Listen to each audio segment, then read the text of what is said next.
Welcome everybody, thank you for coming to this city council meeting, the first one in 2026. Happy New Year to you all, we're grateful that you are here. Remember, this is a formal city council meeting, so the rules of the forum are in effect. If you need to take a phone call, or if you have something to say to somebody, please step outside and don't talk during the meeting, because it can be distracting. With that, we're calling this meeting to order at 5:30 p.m. Please stand for the pledges. I pledge allegiance to the flag of the United States of America and to the republic for which it stands, one nation, under God, indivisible, liberty and justice for all. Honor the Texas flag. I pledge allegiance to the Texas, one state, under God, one and indivisible. Thank you. You may be seated. Okay, City Secretary, we have a forum this evening with everybody in attendance.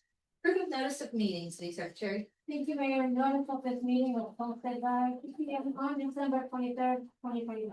Awesome, thank you. All right. So with that, we're gonna move into public comments. If you're here to make a public comment, please remember that you will have 40 minutes to do so. When you come to the podium, please state your name and your ward. And please remember, council cannot respond to you. If you ask any questions or anything, council's not allowed to respond to you during this time period. City Secretary, do you have any public comments? Yes, Mayor, we have Mickey Cox, and he's going to talk about information of discussion item 11D. Okay, great, thank you. Come on up, please, Mr. Cox.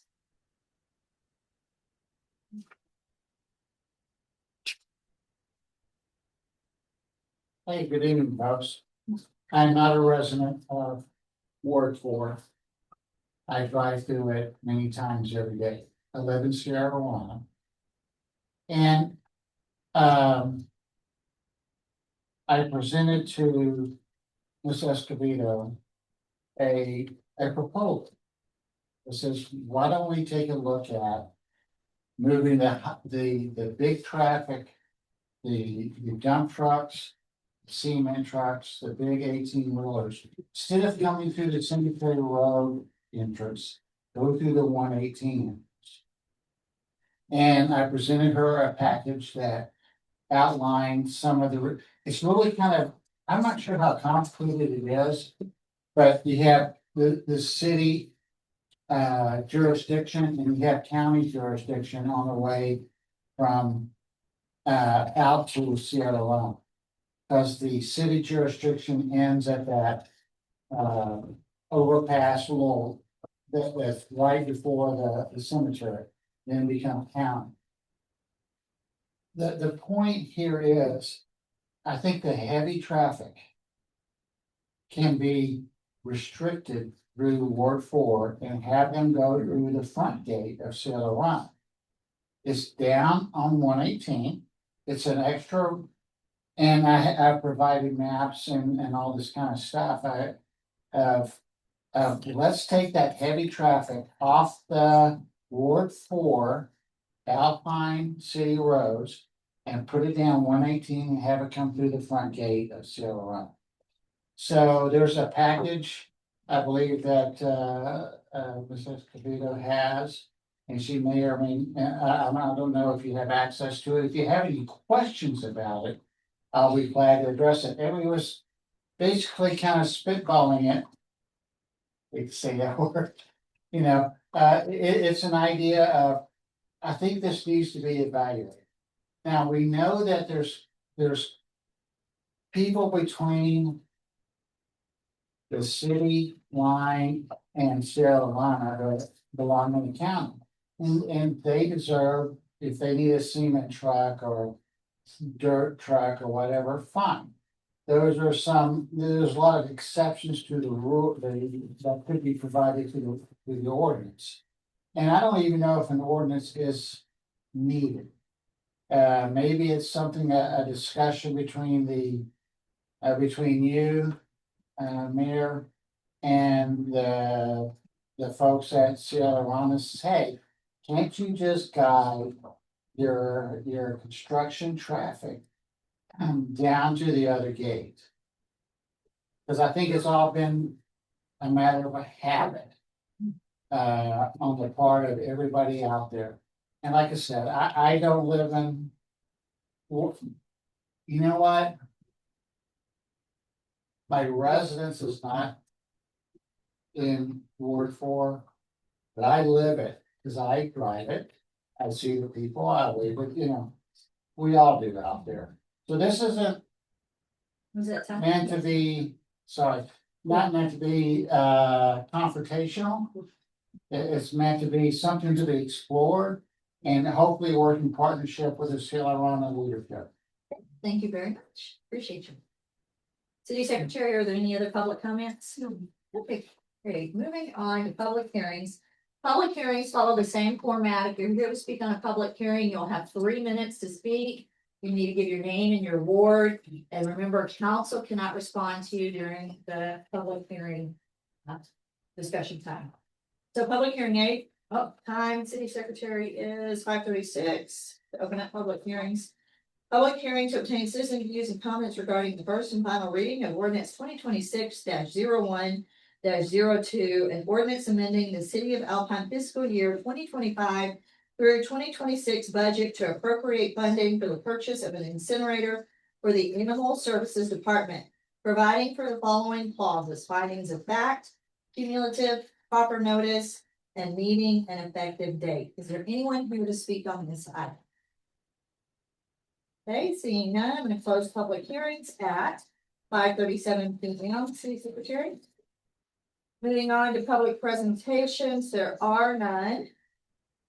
This evening, we have postponed item I and item 1 and item 2, presentation and ceremonial swearing in and presentation to Marcia Hurley until the next city council meeting on the 22nd, 20th, on the 20th. There are no proclamations. Community interest items, each member gets 1 minute on the clock. City Secretary, please give me 1 minute for mayor announcements. So I want to remind everybody that the city and the county are working together. We've had a joint council member and commissioner court meeting, and there has been an EMS task force put together because our EMS contract with Emergent ends in May and they are not renewing. They are going to stay on with us to help us cover us until we are able to get something up and running. And so this task force is putting together some proposals. We have some town hall meetings scheduled that are very important for everybody to come to because EMS services are important. The first one is on January 21st at the Civic Center at 6 p.m. The second one is on January 26th at Sewell Ross in the University Center Ballroom. And then we're going to have a third one on the 31st, which is a Saturday at 6 p.m. at Marathon Civic Center. Also on the 24th, the City of Alpine, in the City of Alpine, it's not sponsored by the City of Alpine, Far West Comic Con. On the 31st through the 1st of February is Alpine Wildlife Weekend. On February 7th at Sewell Ross will be the Pioneer Reunion, which is put on by the Big Bend Natural History Association. On February 19th through 21st, we have the Lone Star Cowboy Poetry Gathering. So those are some events that are up and coming. All right, City Manager, 1 minute on the clock. Thank you, Mayor. I just wanted to remind everybody, city offices will be closed on Monday, January 19th in observance of the Martin Luther King Jr. holiday. So regular business hours will resume the next day on Tuesday, January 20th at 8 a.m. And I did want to let everyone know we're currently experiencing a delay in utility billing. So please be advised that bills will be arriving late this month, and I will speak more to that during the city manager report. Great. Okay, Councilmember Stevens, 1 minute. Thanks, Mayor. Again. Okay, Councilmember Escobedo. Councilmember Lucas. Councilmember Martinez. Yes, well, we have a new business in town, next to the slider, the lady, and she wants to have a own garden, so we'll be there to welcome this new business and encourage other people to open more business. What was the business? I was looking, she's next. Are you talking about the seed growers? Yes, Okay, Yes, next to gunslingers. yes. Okay, yes. All right, Councilmember Portillo? No. All right, so moving on. Changes to posted agenda items. Council, are there any items to be continued or withdrawn? Okay, council, are there any items to be removed from the consent agenda for separate discussion? Council, are there any action items to be added to the consent agenda? Council, are there any time-sensitive items? Okay. Moving on, there are no time-sensitive items. Consent agenda, city secretary. Thank you, Mayor. My consent agenda is section A, approval of the December 2025 regular meeting minutes. B, approval of the excused absence of Councilor Escobedo from the December 2025 regular city council meeting. And C, approval of the November 2025 invoice for Bohokus Law Firm Services. I need a motion. So that you have presented. I need a second. Second. Let's vote. Aye. Aye. Aye. Aye. City Secretary, Council voted unanimously to approve the consent agenda as written. Okay, there were no items removed from the consent agenda. We're moving on to reports and presentations. Each report and presentation will have 6 minutes on the clock. City Manager, you have one on the agenda this evening. Thank you, Mayor. Item A is Alpine Country Club update. This item is a report providing an update from the Alpine Country Club. The update includes a summary of recent activities and events, course maintenance and seasonal operations. And at this time, I invite Amy White to begin the report today. Hi, I'll do it again, ready? Sorry I wasn't able to be here on December 2nd, and, thank you, Alabama, for today, because I couldn't find my name on the list, I wasn't sure if I was supposed to be here, and we searched and found it, so, this is kind of what I was gonna present on the 2nd, we're at the end of our tournament season, luckily, the weather's still been very good, so we have been very busy, I actually worked this past, the first, and, we're super busy that day, so. We have activities and events. We really don't have anything going on right now since our tournament schedule has ended. But the Thursday night scrambles have also ended. They'll be back in the spring tournament season recap. It'll begin again with Alpine High School project graduation on April 5th.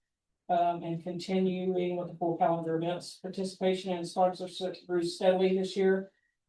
We want to always strengthen the ties between the club and the Alpine community and the surrounding community. Also, we have been also providing as much support as we can for the Marfa Golf Club over there, trying to help keep them going, whether that's, donating a few rounds of golf or to have I'm not sure what's going on over there, but we're trying to help them out as much as possible we can with whatever we can.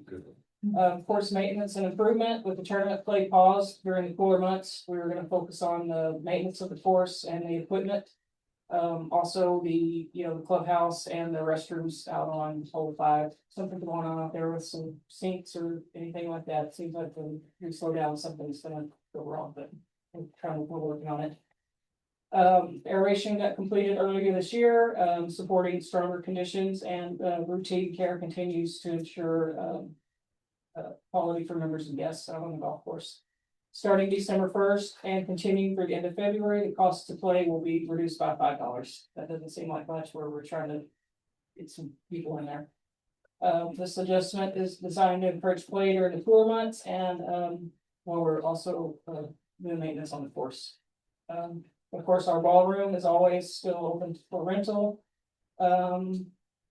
Future plans, as we close out the year, we are evaluating our facilities plan. In 2026, we want to reinvest some earnings into the clubhouse and improvements and enhance the course and we're trying to expand the youth, try to get some youth in there is what we're trying to look at. We have a lot of adults in there, but we want to try to do something to get some kids in there. We're scheduled to have a board meeting later on this month and hopefully we can get something going out there, get some of the kids in there. We do have the junior high golf team does come out there and play. That's in the high school once that gets started. So we have an agreement with Alpine High School that the junior high and the high school, of course, get to come out there and play. The high school kids, they're on the varsity, they get to play year round for free. And the junior high during the season, they come out there. We probably have 25 kids a day out there playing with the junior high. So we want to work as much as we can with the school, getting the youth involved with golf. Conclusion, we invite you, of course, to come, visit the country club, and visited with our grounds guys out there, and Renee Barr, who helps us out with the grounds, and believe it or not, it's been almost a year since we had our big incident with our friends. Oh. So, we're about to purchase a big order and make sure that we're spraying to make sure that those grub worms are not gonna be there this year again, so believe it or not, it's been almost a year since we had to deal with that, so.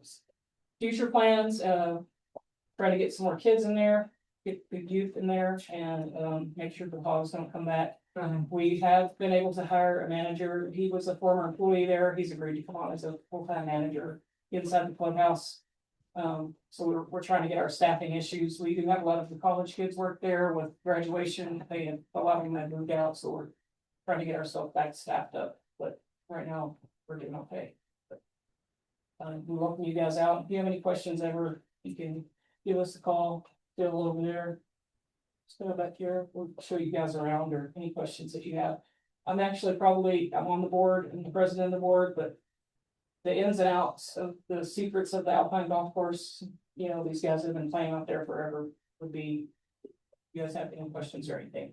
Bill and all those guys. Yes, sir. Just two questions. Yes, sir. How are we doing on water?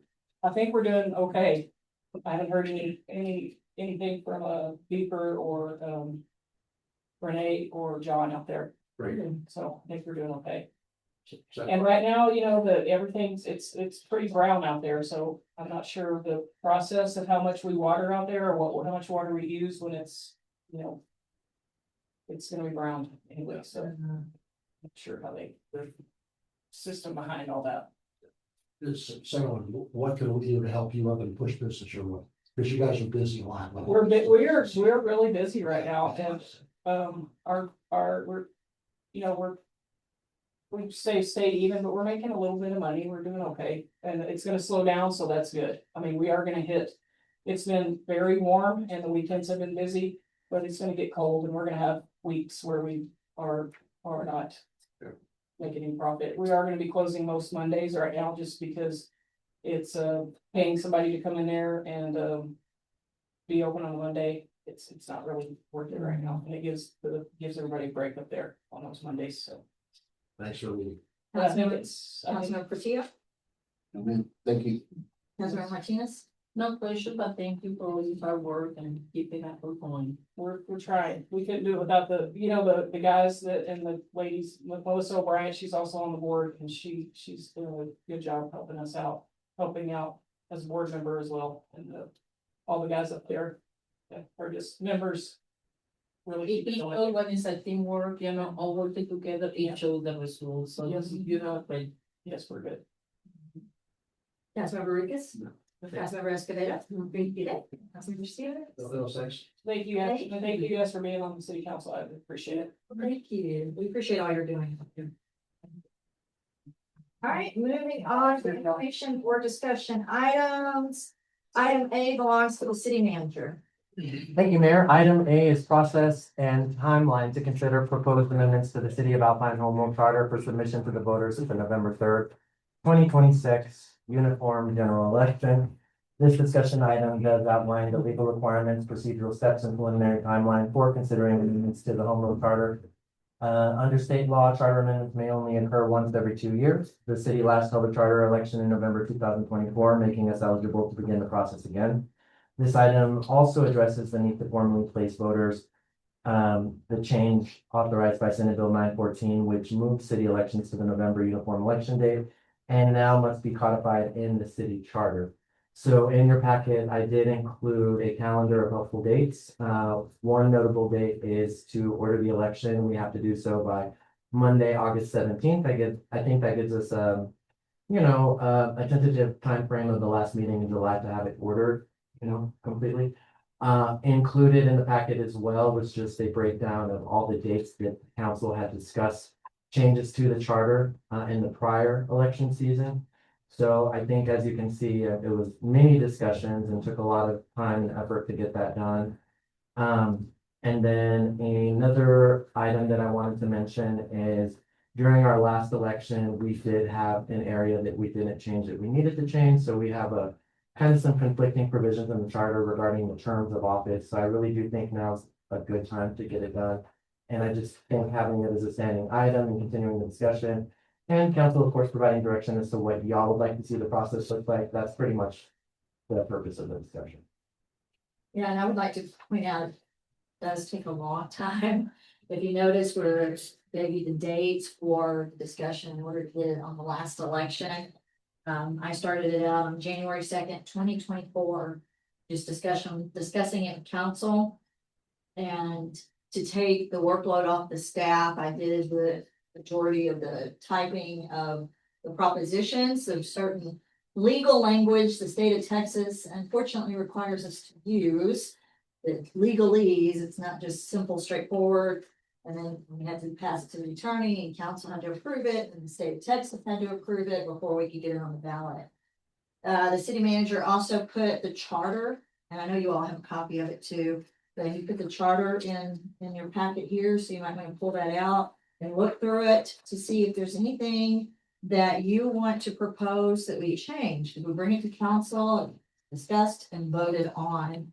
So if there's anything in there that you see that could be better, that's very important. And as the city manager said, there is one discrepancy that fell through. Correct, last time. Yeah. And additionally, I did want to mention that there was a bill that passed last legislative session, which now requires us to send the language to the Secretary of State before we print our ballot. So that's an additional step we didn't have last time. So I think it's good that we, get the discussion going. I know it seems like it's really early because the election's not until November, but we're right on time. So I think having that item as a standing item will be very good. And council, seriously, go through the charter, and also I encourage all of the residents to go through and see if there's anything that they want to bring forward to their council member that they think might work better for the city. So, see, occasion. So originally the charter was written in May of 1993. So there may be things in there that just no longer work. It was amended in May 1995, but that doesn't mean that everything was changed. Then once again, in 2005, and I'm getting that on page 44 of 214 council, it's at the cover sheet for your charter. And then amended again November 5th. And we can only amend, as the city manager said, every 2 years. So we couldn't have it on the ballot this past year. This year is the year. Okay. Councilmember Stevens. So, thanks, Mayor. Gio, I presume you're gonna keep a list of items that come in, so we can talk about it. I presume one that's gonna be on the list we talked about at the workshop is, changing it from ordinance to a resolution for a change of names. Yes. Thanks. Councilmember Escobedo. I did mention last time that I felt that the terms should be the same to the commissioners, which are 4 years instead of 3. I still wanted to discuss that. Do I watch whenever we need to? Yeah, we can absolutely discuss that. Let's see what council I thinks. do like consistency, and it just makes no sense. Councilmember Lucas. Councilmember Martinez. Councilmember Portillo. Okay, city manager. Alrighty, that's all I had, and I'll just have it as a standing item and we could continue to work towards that. Okay. All right, great. Thank you. All right, information discussion, item B, Councilmember Escobedo. To discuss a proposed ordinance restricting large contractor vehicles from traveling to Cemetery Road adjacent residential areas to access the Sierra La Rana development, including a review of municipal authority, road safety and preservation concerns. The need for a traffic engineering assessment and the next step for potential ordinance development. So where one of my properties is, it's right on the Cemetery Road. And there is a lot of heavy traffic. The road over there was just redone and it's crazy. All of the vehicles, like he said, that pass through there it's a continuous thing. I know that sometimes during the school, the high school, I think, for sure, the high school, they've run through there. There's a lot of kids that are on that area also. It's crazy. I didn't know that they had another entrance. And I don't know why they would never use it. I think, we're always consistently talking about the importance of our roads. So there is no reason for them not to route the. Okay, Cynthia, I have a question for you, because a good point was raised during the public comments. So that entire road, part of it belongs to the city, but then a good portion of it belongs to the county. So is there anything preventing the city from restricting traffic down that road, since part of it belongs to the county? So the answer is yes, ma'am. The city has full control over municipal roadways within the city limits. So if there's any portion of that county road, I don't know if it's a county road that is within the city limits or no. Okay. I saw Councilman Stevens shaking his head. I believe that potentially the city can work an agreement with the county regarding that roadway so that y'all could have a continuous Would it be like set of regulations, right? Because you don't want it to be, so many feet of the roadway is the city regulation, and then the rest of that roadway, has a different regulation, from the county. would that So, agree like an interlocal, or what type of agreement? so it would be, yeah, basically an interlocal type of agreement. I think they're sometimes referred to as roadway agreements. I would need to, confirm that to make sure I'm 100% correct. But, it is potentially an option for the city if we want to cooperate with them, for the, in exchange for, if that's needed, or perhaps the county's just on board with it completely and will adopt a matching regulation. All right, I don't foresee that the county would have, yeah, an issue, and we're working together a lot, so they would probably be open to having a roadway agreement if council wants to pursue that. What are your thoughts, Councilmember Rickus? I think it makes sense. Be good. Going through the residential area. I used to work over there. I've seen much traffic goes to and from Sierra Leone to there. Everything's are good in that neighborhood, and the city streets that are definitely not made for the weight loads that are going there. And the fact that they can just go down 118, which is definitely designed for that, and then hit the main entrance up there. Since they still have access to everything they need back there. Just a little bit of a detour. The only question I have is something else that was brought up in the public comments is what about the residents who live there? Suppose they need a concrete truck or a dump truck to go to their houses. Would we require them to get a permit from the city saying that this is a one-time deal? So that's something else to consider, council, as we're discussing. Councilmember Escobedo, Councilmember Martinez. Yeah, thank you, Mayor. You mentioned that, road was just repaired, who did it, the city or the county? Ours, it's the city. The They city. just got that. Yeah, we did, yeah. I mean, but if you just go in each day, you'll see the congestion of these vehicles that pass through. I mean, they are built out there a lot, and it's not gonna stop. It's gonna continue, which is great. I don't have a problem with that, but I know they had another way of getting through, so why not use that other way instead of ruining our Did street? other people complain of the traffic? How many people complain about that? I'm sure there could be quite a bit of people, especially because there are a lot of kids around there. But nobody had approached it, only one person. He approached me, but I've had talks during the summer with people around there. I just never thought about that. I didn't know that there was another entrance.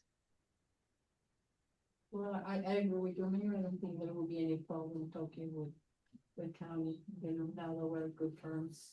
It's just that they promised to help to repair the road. I'm sure they're responsible for repairing their portion, the city only repaired our portion. Yeah. Yeah, I don't know what their portion looks like. In a couple months, but. Councilmember Portillo? I mean, Ron hit it. I mean, all the points on it, I get it, and, yeah, with that other entrance. You know. It's not a big detour at all, so I wouldn't see why. You know, be a problem for us to change all that, if the county agrees. Councilmember Stevens? I'm happy to bring it up the next, commissioners board meeting next Tuesday. Okay, please. So say, here's what's going on. And they know there's what's happening in 118. And, what Lucy's proposing is no through traffic. So I can't imagine so back to your point, someone's cement truck or whatever going out, it's a through traffic issue as opposed to, that's what's going on, everything going out on Wilson Road. Pick up the other, in fact, it's probably closer to go to the other entrance off 118 than it is to go down Cemetery Road, go down Wilson Road. I agree. Oh, great, I something. Okay, great. Yeah, I'll just report back to us, let us know. Yep. All right, great, okay. Moving on to information and discussion item C, this one's mine. Discuss the status of the recreational coordinator position and job posting.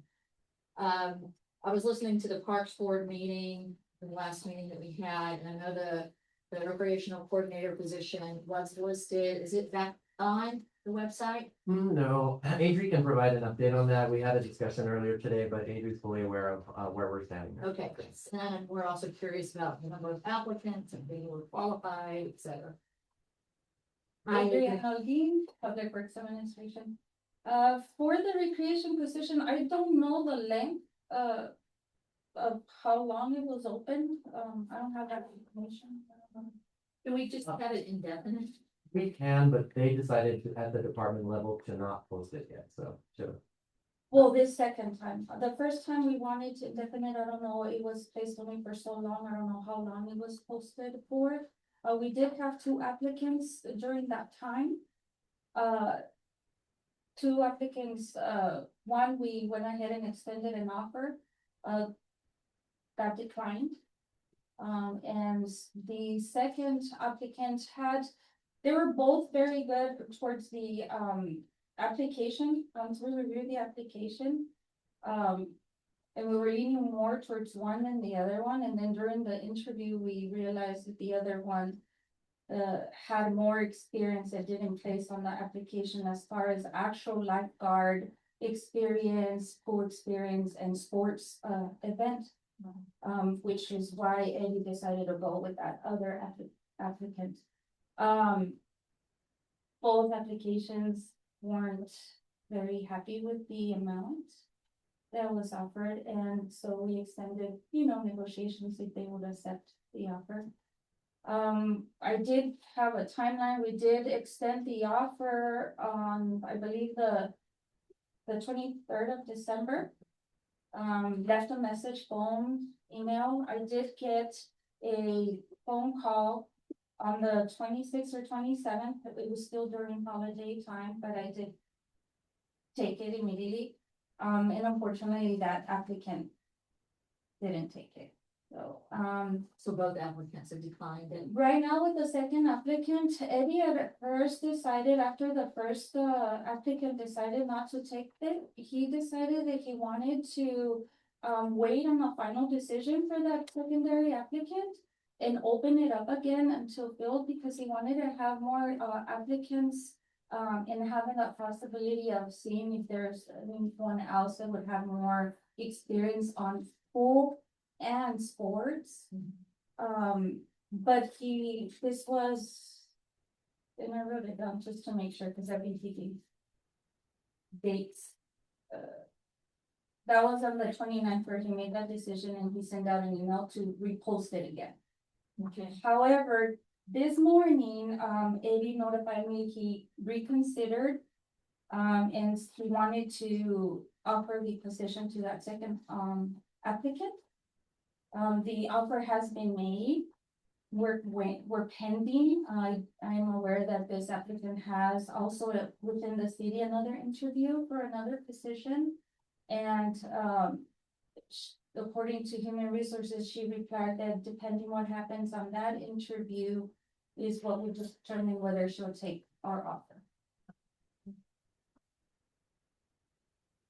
So, So right now the posting is pending, whether that, yeah, the secondary posting. okay, and what salary range was this posted at? I know council had a discussion with you about what range to post on the listing? What range was on? So after the last executive council meeting, we were trying to see, it was mentioned, and correct me if I'm wrong, from the past one, it was that we can probably try and get within, as long as we stay within that bracket, right?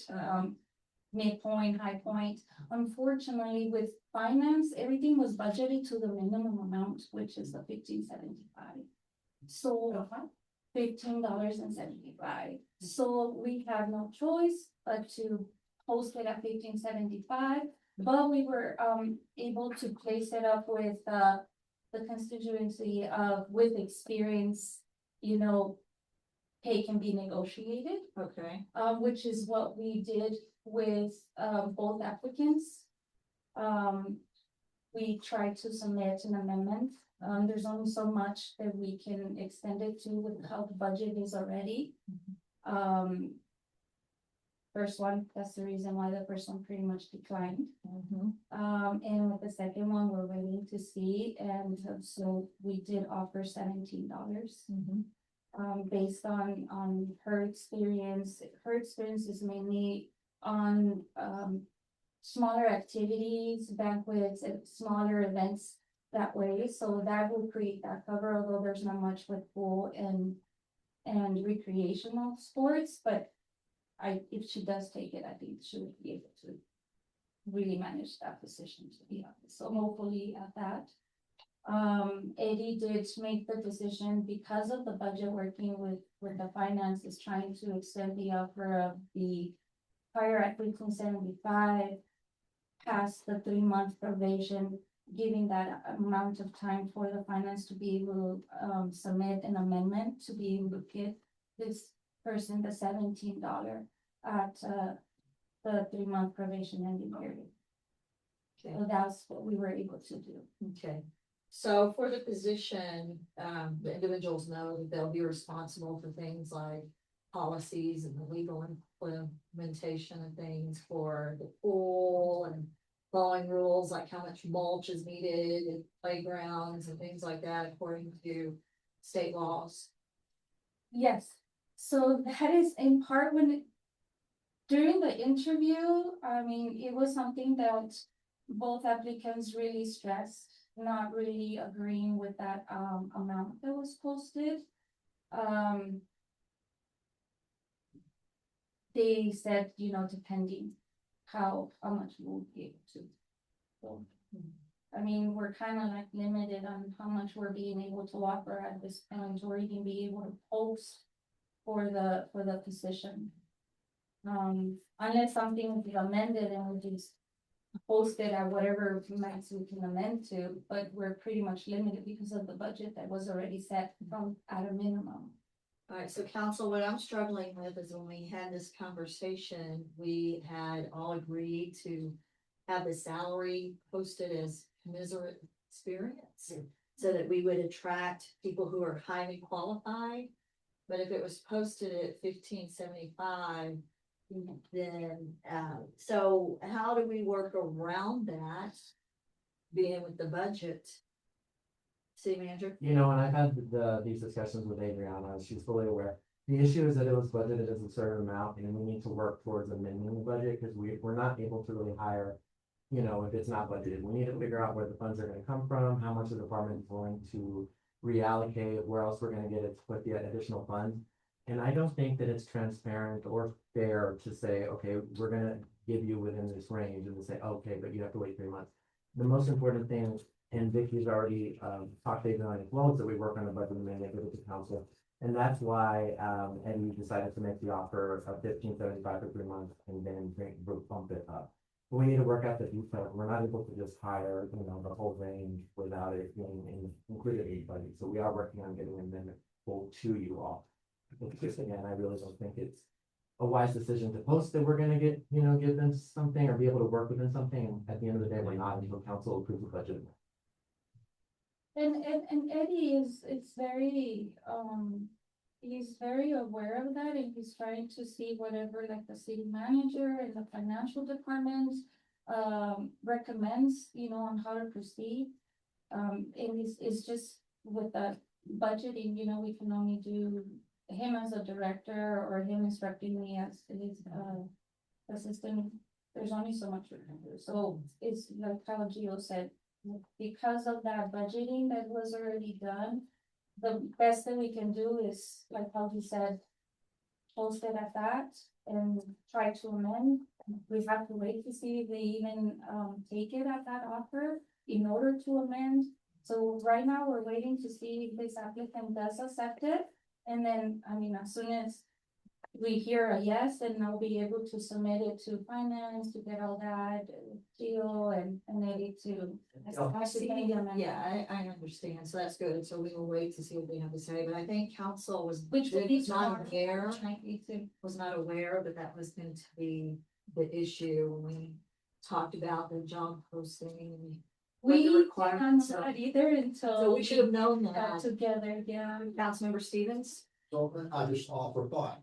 So 1575 is $44,000 a year. The first 3 months are gone. 44,000 divided by $1,500 an hour is $200 an hour. My sense is the city staff has the range to go make an offer at what would be competitive, and we're between $15.75 and $29 an hour, and it fits within the budget. And I think that's great. I was about to say, if you have any other recommendations on how to get around it, please let us know. Yeah, that's what I know. I think you have flexibility. So we can work with Victoria and tell her, the first 3 months of the fiscal year have already passed. So let's go ahead and take the budgeted amount and see what additional we can offer without the budget amendment. And see if we even need it past that. You see what I'm saying? She could do the math as far as how much we have and how much we can take for the remainder of the year. And then deal Would with be that. able to meet with her like that just because. You can meet with her tomorrow just to kind of get that worked out. The issue is that we didn't want to, offer something that's not budgeted. Yeah.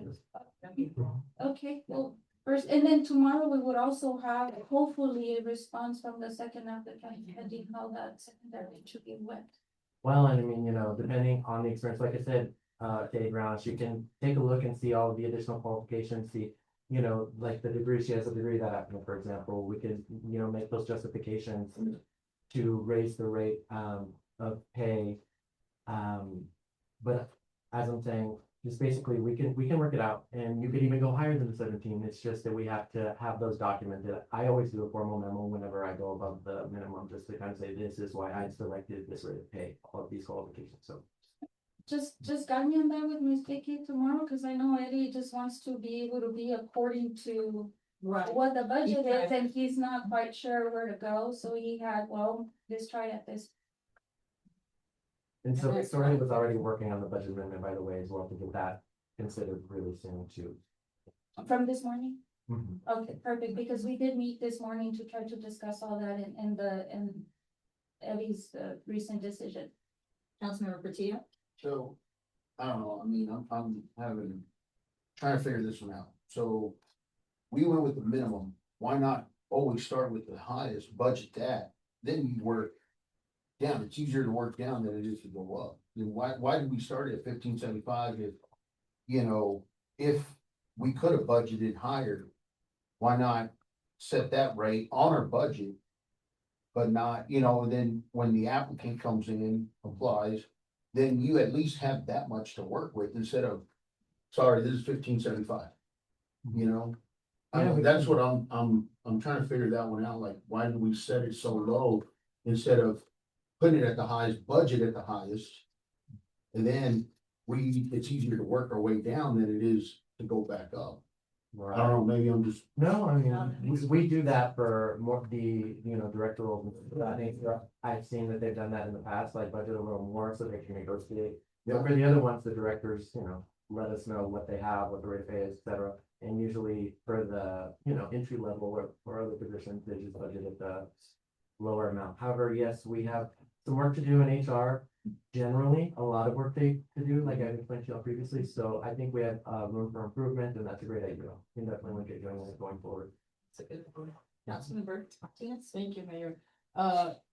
The others said they declined, how much they wanted. They didn't give me, I was planning to get that information from them in order for us to try and amend something for them. We were definitely wanting to work out, like we said, until we accepted, we were trying to see where we were gonna be able to, but, he immediately, declined the offers, said, he had better, proposals and didn't want to accept something that we had to figure out whether we could or not and waste our time if he had other better proposals. So I just simply thanked him for his time. That I wasn't going to fight too much on that since he had already declined. Do you think the problem was that salary or all the rules that they have to follow?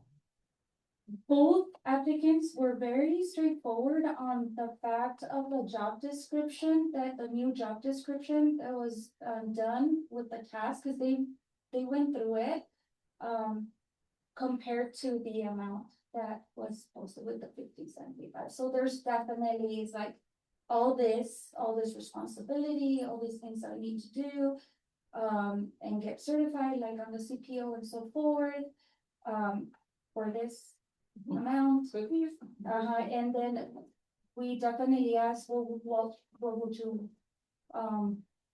like to get paid, a minimum, at least an idea, see what we can work out. Both did not want to respond during the interview of how much they would want until they knew they were gonna be offered that position. Were they local people or what? Local. Well, one recently local, but connected with personnel in Sol Ross. And the other one is definitely local. Thank you. Councilmember Ricketts? Frank, things and just says Rick Stevens' idea is phenomenal. They should jam that forward and compensate that way, buy them some time to get a budget amendment figured out and push through, and it gives you flexibility to find a candidate that is within the qualifications that we're seeking. So then pretty much we're at the agreement that we're gonna go ahead and wait for the response of the second applicant and then move forward from there. I believe that the other position that the other applicant is interviewing for is 1827, so I'm sure, honestly, in my opinion, just looking at the resume, I think that they'd be more, how do you say that, they would probably rather take the recreational coordinator position, so we could probably definitely go up to that amount at least, so that it's even around on each position, And we're all for it. This is a position that we were definitely wanting to have a better salary from the beginning. That's something that Eddie and I had conversed a lot. For all the descriptions after I amended, they updated the job description. We definitely felt that that was a position that needed to be at a higher rank. Of course, we're depending on the budgeting and stuff, so. That's why he thought, okay, let me not go too far, maybe 17, but if it's something that we can definitely be awarded for this position, we think that it's very beneficial for us to have someone, because it is a lot, and it is a lot of responsibility. And I know that although this applicant doesn't have experience with like the pool or lifeguards, I mean, it's someone that will be able to really get well knowledgeable on that, and at least to have someone that can partake in, someone responsible. Councilmember Escobedo?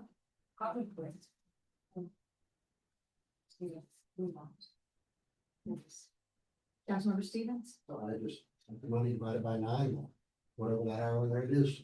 Good job off there. Sounds good. Come later on next year, we'll update the budget, we go through the budget. Perfect. Great. Thank you. Thank you. Might as well stay. I was gonna say.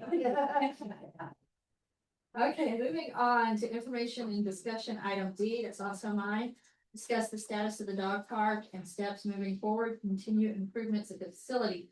So I know that there's an awning that was donated from the library. To be placed. I know that we were waiting on somebody to install it. What is the status? I have residents emailing me all the time. One in particular a lot about where's the awning, because they use the dog park, others use the dog park, it's very hot. What's the status? And I know it was supposed to be pro bono that they were installing it, or at least that's what I've heard. Yes, we were definitely dependent on the contractor that was gonna do the job. Let me get to that real quickly. So, David left the notes here. He had, talked to Herman Acosta from the Big Bend Materials. They have already planned out that they'll be pouring the concrete pillars this Saturday. And the building will be getting assembled right after that. It's pretty much moving forward after this Saturday. That's pretty much the update on that. It's just, once we have, Herman being able to install those concrete pillars, we can definitely start moving forward with that. Thank you, Herman. Okay, great. Okay, Councilmember Martinez? No questions, thank you. Councilmember Escobedo? No, I'm glad. Councilmember Stevens? October this morning, he was getting the 3/4 inch bolts to put in the concrete, so he's in on that. Councilmember Lucas? Councilmember Fekir? All right, that's great news. So we're moving forward. I know a lot of people are gonna be very. All right, thank you very much. Would I still be sitting for Not for the next one. after?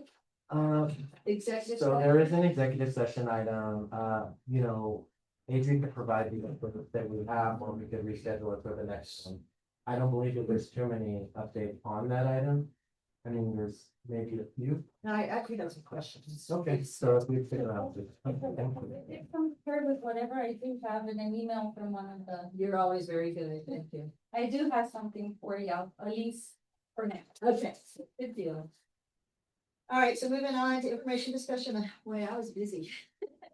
Item E, discuss options for developing a vacant building ordinance and an abandoned and or dilapidated building ordinance, including a review of existing city ordinances, prior draft ordinances presented to the city council and any updated information and recommendations from the building officials. So I want to say that Kirsten Moody, she did come and spoke with us, I think it was back in November, about a vacant building ordinance, and she's online. So I'll invite her to come on and speak here in just a moment. Kirsten agreed to do a lot of the legwork. I want to give kudos to Kirsten and Alpine Community Projects. Alpine is a better place and is becoming better and better every day because of the work that she does tirelessly, without pay, and volunteer.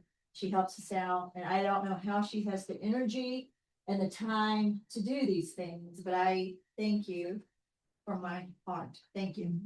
All right, so I want to mention that this is a little bit different. I was reading what is in the agenda and how this is worded. We're not looking at a dilapidated building, abatement, stuff like that. We do have that, and that's in your packet. What this is this is basically an economic development thing. And we had a joint council meeting, commissioners court meeting, where we were talking about economic development and what we need to do to move forward. There was discussion of possibly hiring one economic development person between the county and the city so that we could offer an increased salary to attract top talent. We talked about forming an economic development board. So this is something that is very important to Alpine. And now is the time to get that kind of thing into place and to look at what we can do to have things ready for when the person comes into that position in order for them to be successful. Right now, we know we have limited dinner options with Spicewood ceasing dinner. Sazon was a restaurant that was open for dinner and they're closed now. So limited dinner options, that would be something that maybe our economic development person could focus on, bringing in restaurants or more dinner options, things like that. We know that we get 600,000 to 700,000 visitors annually to the park. And we know this because I'm part of the Big Bend Natural History Association board, and we get regular updates from the superintendent of the park, and that's how many people they've had coming in. The thing is, we want to encourage them to go to the park through Alpine, because they could go through Marathon. And the bad thing is that on I-10, when you're coming west, say from Ozona, there's a big sign that says Big Bend National Park, next exit. Well, guess what? That takes them through Marathon. And so people are likely to go that way. As Alpine, we want to attract people. We want to be the tourist destination so that they know, well, we can come here. There's lots of places to eat. There's shops, there's souvenirs, there's a museum that's top notch. I mean, there's a map collection at that museum that has maps that not even the Smithsonian has. It's a world-class map collection. And cartographers, map enthusiasts around the world know about it, and they travel here to see that collection. So we want to encourage them to come through Alpine. All right, so it's critical for us to establish ourselves as a tourist destination, and especially when the park closes the basin, which it's been changed several times, but right now it seems to be holding firm, and I'll have an update in February that they're going to close the basin, which has the window, in May, and it's gonna be closed for 2 years. There's a lot of speculation. Is that gonna affect visitation because the rest of the park's open? We need to get the word out that the rest of the park's open. But the basin is one of the highlights, the window for these tourists. So we don't know how that's gonna affect that 600 to 700,000 people that go to the park annually. So we really need to make sure that Alpine is top notch. So, like I said, what is in your packet is about dilapidated buildings. We're not talking about that. We're talking about vacant buildings for economic development. And an economic development coordinator is going to be critical in managing this. This is going to be important. We want to basically turn the heat up on people who own businesses downtown that are just sitting on them. They're not renting them. They don't want to sell them. They're just vacant. Because that's not attractive to tourists. When there could be a storefront in there, people stop at the Amtrak and see, oh, there's a store there that has souvenirs and art and different things like that. So that is what this is. We want to turn the heat up on them. So in 2021, the city of Alpine had adopted the International Maintenance Code, but what Kirsten has been doing, I'm gonna let her speak to this here in just a moment, is looking to adding to that. Because that code does not require that these empty buildings have insurance. They should have insurance. The fire taught us that.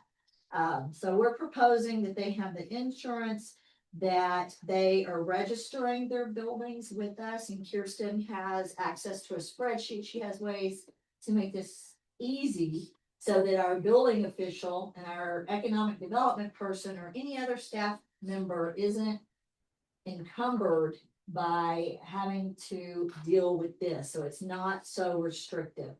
And so Kirsten, I'm going to turn it over to you. Hello, everyone. Thanks for having me on again to talk about this. As Catherine said, that having a vacant building program and ordinances is one tool in sort of an economic development set of tools that hopefully once we're able to hire somebody on as that either director or manager, I'm not sure what level that's going to be, but I hope sort of high level, one tool in the toolbox. And I'm sensitive to the probably what many of you are thinking is great. That would be great. All these other towns are much bigger that deal with that have these kinds of ordinances. And so what I've been trying to do these last few days is sort of gather as much information as I can in that amount of time to just have an understanding for myself of sort of the breadth of these kind of policies, and honestly to try and figure out if they work. you know, because I mean, we certainly don't want to burden the city staff with a program, you know, that's going to take time. If we can't figure out if it works for sure. And so anyway, that's what I've been kind of doing the last few days. What and I would love for y'all to at any point ask me questions and I will try to be brief. I know y'all have kind of a long meeting ahead of you. What I've been able to figure out is that number one, it seems that a lot of towns are taking on these kinds of ordinances, both small towns, some smaller than us in Texas, you know, a lot bigger than us. But I do have some, you know, examples of a lot. It seems to be a thing that's growing and growing, which doesn't automatically mean it's a great thing. But I haven't been able to find anybody that is abandoning it. I also haven't really been able to find hard data that says our town had 45 vacant buildings that were vacant for 10 years. And then we had this program for 2 years and we filled, you know, whatever percentage. Like I cannot find data that's that hard about these programs. I have the sense that they are helping people, helping cities have tools to, as Catherine said, kind of turn up the heat on building owners who just don't seem inclined. They just are not feeling any pressure to rent or sell their buildings. I found out that this is the case everywhere. Like everybody has these people that come in and buy buildings or inherit buildings or whatever and just are not in the town usually. They don't care. It's kind of a strange phenomenon, but apparently it's really widespread. So anyway, it's one tool. It's one tool that we could use. My thought, and I'm just for trying to figure out a way to do this, to use this tool, to give Alpine access to this tool in a way that's not going to overburden staff. What the thing that I could come up with was, what if we did this? And by do this, I mean come up with kind of a bare bones set of ordinances that would address these issues that we'll talk about as a pilot project. And so we have a narrow definition of what we're going to what area of town, what block specifically we're going to look at, and do it in a way that we can, as Catherine said, make use of a lot of the things that I've gotten through this work with the Main Street project. They have some of these things already set up, and then we have an awful lot of other ordinances, other letters, other, you know, to where we're starting to be able to see the patterns and what are the things that are working best in other towns, and we can certainly further that conversation by talking even more to those towns that are doing them. And have a pilot project that has sort of a narrow strip downtown so that even if we decide at the end of it, actually, we're not making as much headway with this as we would need to make in order to justify the time that we're spending on it, we would still have gotten a lot of good information from what we've done, and a lot of good sort of contacts and practices that we can use with those vacant building owners. Okay, and I have, you know, all my sort of documents around me and stuff, but I guess I'm just sort of opening it up at this point. Okay, so Kirsten, you're suggesting just a small little segment of downtown to focus on as a pilot program to see how it works. Yeah, and we would, Alpine Community Projects would, you know, help the drafting. We could send out a first draft of an ordinance to help, you know, then staff could be editing or of course changing it full, but just to help out staff. We could do that part of it. We could supply the spreadsheet that would actually do the tracking. That would be, I think, a valuable piece of this, whether you have an ordinance or not, is to have that spreadsheet that's pretty detailed from the Main Street program that we've been using to track those vacant buildings and at least get in there and visit with those people that are owning them or try to establish the communication with them. That would be valuable, whether or not we have an actual ordinance. But anyway, to get in there and the pieces of an ordinance, it seems to me that the ordinances really come down to sort of, I think, three main things. It's registering them. It's making sure that they have insurance, liability insurance. The amount varies from town to town, but um, it's the insurance and the registration. And let's see here, you have to, I think this would be key. Um, the towns have what's called they have an inspection, but it's a standard of care. That was a term I was not familiar with. Y'all may be standard of care inspections. And I believe that the terms that most of these towns are coming up with for that standard of care inspection is coming straight from that International Property Maintenance Code. One of the appendices, I think, sort of lays out those because they repeat in different towns' versions. And they are great things like make sure your awnings are actually intact and not flapping around. I mean, it's things that we have trouble with already and would be able to, at least tell people, look, you are not in compliance. Um, and then and there is a registration fee. So, and that I think that would be really valuable, especially if it's going to be a program going forward to really have some genuine money attached to it. And we're just talking commercial. We are not talking about people's private homes. That not at all at this point. In fact, I think we should, if we do it, I think we should label it specifically, very commercial pilot project. And in my mind, it would be between the one ways between 2nd Street and 7th Street. And I think that would give us 5 blocks in between. And that would give us then essentially 5 blocks on the other sides. My guess or my estimate, I did sort of the Google Maps walkthrough. It's about 13 to 16 vacant storefronts in that space. And Kirsten, do you have the letter that could be sent out to the homeowners to reach? Yeah, them, for sure. Tell them about the program and the registration fees and. Yes, I have several examples of those from different towns that we could, cobble together the pieces that we like and then add what we want. But yeah, so I mean, Alpine Community Projects could definitely heavily help with those sorts of kind of administrative and setup and all of that. And we'd be very happy to do that. I mean, we also don't want city staff burdened overwhelmingly with something we're not entirely positive about the efficacy of, just because I haven't seen the data. I can't find like specific data on it. It just doesn't seem like a lot of cities keep that data in that way that I would like to see. But it seems intuitively like a tool that would be useful for us to have. So Kirsten, as far as city staff, do you see the economic development person being Yeah. heavily involved in this? Heavily involved. And in the models, so one of the models that I was looking at a lot is Paris.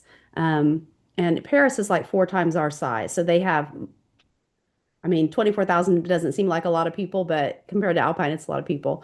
And so they have more staff than we would have. But in their model, they did sort of have sort of a director type person, and then and then a building official person, that was they were sharing duties on it. And, I think that our staff could figure out how that makes sense for them. But except for the inspections, and the inspections, there were a few more people, but again, they did not seem to be like deep inspections. It wasn't like electrical, plumbing. It wasn't that kind of thing. It was more of these exterior features. Like your windows or your windows Yeah. back? Yeah. And there seems to be a moving away somewhat from using plywood on the outside of buildings to using things that are, more attractive, which would also be great. Okay. All right. Councilmember Rufus. You want me to go back to you? You were hoping you would be called first. Don't make eye contact with the teacher. I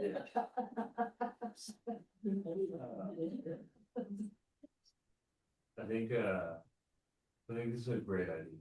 I just think it's gonna be a lot more complex. Because sure, we start trying to open up these buildings and stuff, we put a little strain on our staff. We have to open up budgeting for hiring, but here's like the main thing is like we have vacant building. who are we gonna get to fill this? Who are we gonna have to employ? Like, we have two businesses that you named that are having issues with employment, and that's why they're now shifting. I personally have been, problems with employment. And so I think there's like bigger fish that need to fry that will be, maybe go hand in hand with this. I'm by no means saying we don't go this direction. I just think there's other issues we need to try and work out as well. Not whether that's us getting involved, I don't have the answer for that whatsoever at all. I definitely want to start doing this homework. Maybe call some of these other cities and see what their solutions are as well. But I know employment is a huge issue with everybody that I've talked with, like, just to see if is it just trade? I'm very heavily involved in the trades, is it just because nobody wants to work with physical labor? But it didn't seem like it's that at all. And so, and I don't have the answer for that at all, but I think, yeah, I don't know. I think it's gonna be really complex. It's gonna be hard to crack this one. I just have a lot of thoughts on the directions and whatnot. But I would like to see more of what you have, Kirsten, for Yeah. sure. Okay. Definitely gonna do some of my own homework as well, so I can have a better. I can send through Geo. I can send y'all information about kind of especially the smaller towns that I found that are doing this. And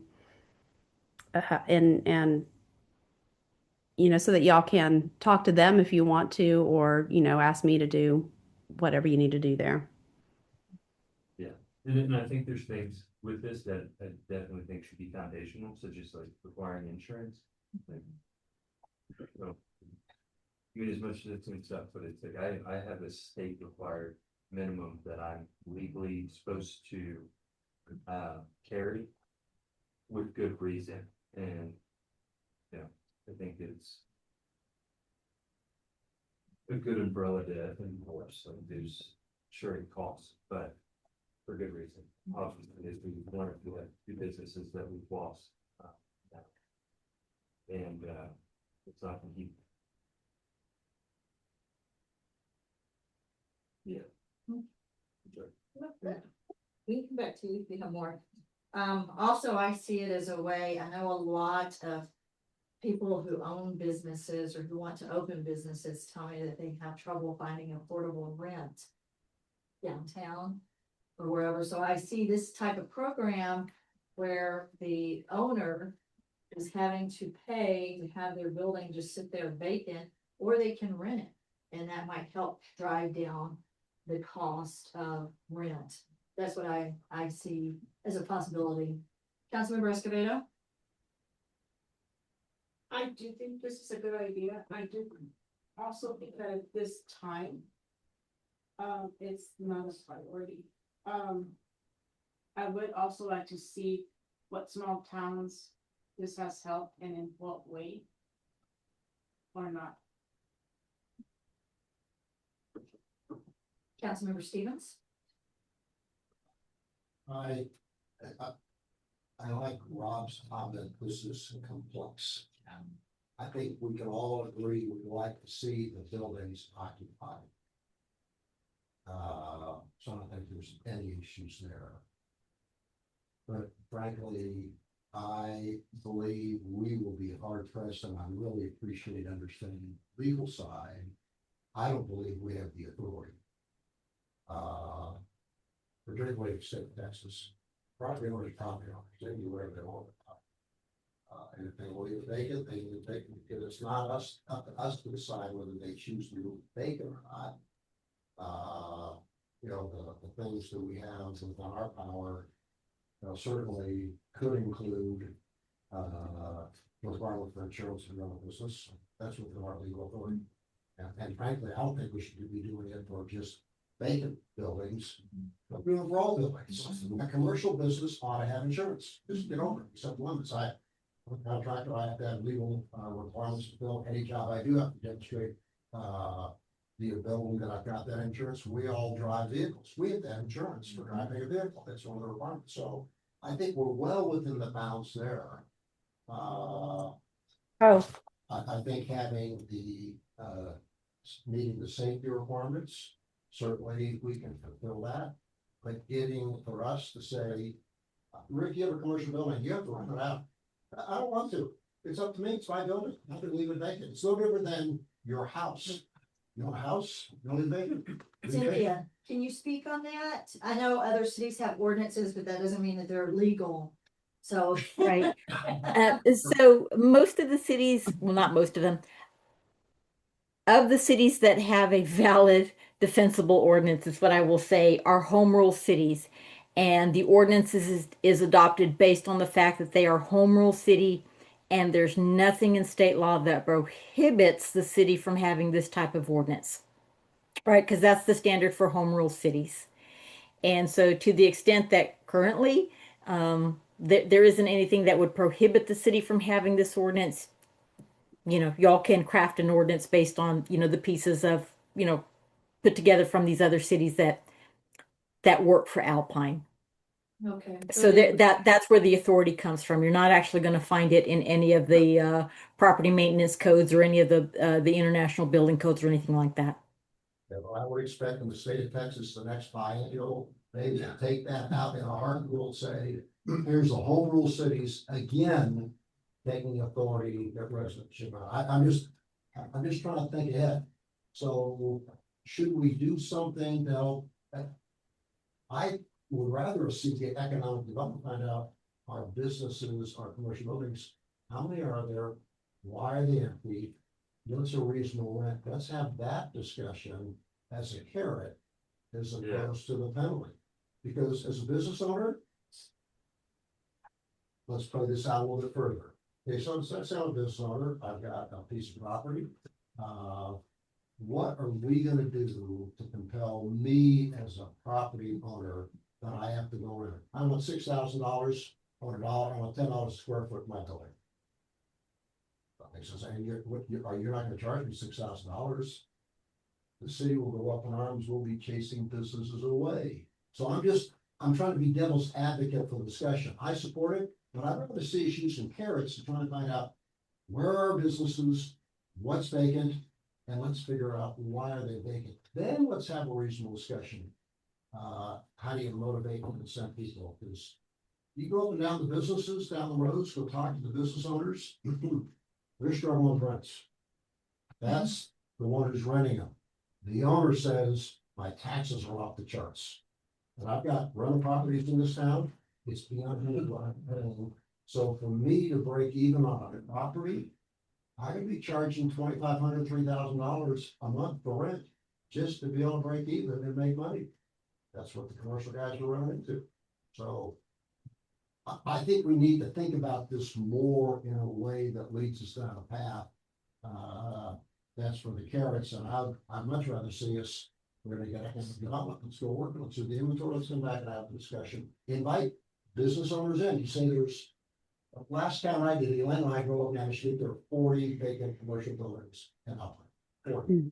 And how many in the area you were talking about, Kirsten? there were between 13 and 16, depending on, if you're going to count the storefronts in Holland as, vacant or, but somewhere between those in there. I know some of those storefronts, people say, I have no interest other than leaving it empty. Because they use it for their own personal use. Yeah. Or you tell them they can't. That's a problem. So I'd invite the 13 or 15 people in, let's have that discussion. Why are you empty? Let's see how can we work that. I think that's a more positive way of doing it rather than the same. That's one man's opinion. I mean, I think that would be amazing. Like if that could happen, of course, y'all know we've been all talking about that sort of thing for the last several years, like just kind of gathering up those those building owners and getting to the bottom of that. Mayor, am I allowed to ask Ms. Trevino something? Yes, go ahead. And it was what Councilman Stevens said that made me think of this. I did not have time to this was the one kind of like little thing that was hanging that I didn't have time to look at, but I have it circled here. That in one of these documents, what was this? This was actually something from Laredo. They're instilling a new one there. And in an article, it said that Texas Local Government Code Chapter 214 gives municipalities, like specifically gives them the authority to regulate vacant buildings. But then each, of course, is that, I did not have time to go and like dig that out and look and see what they were talking. Right. So local government code chapter 214, the regulations there for vacant buildings actually lean more towards vacant buildings that could be considered substandard structures. In other words, buildings that have to be, torn down. So that's sort of Right. a different take. Yes, ma'am. Yes, ma'am. Member Patia? I mean, I kind of agree with what Rob and, Rick are talking about.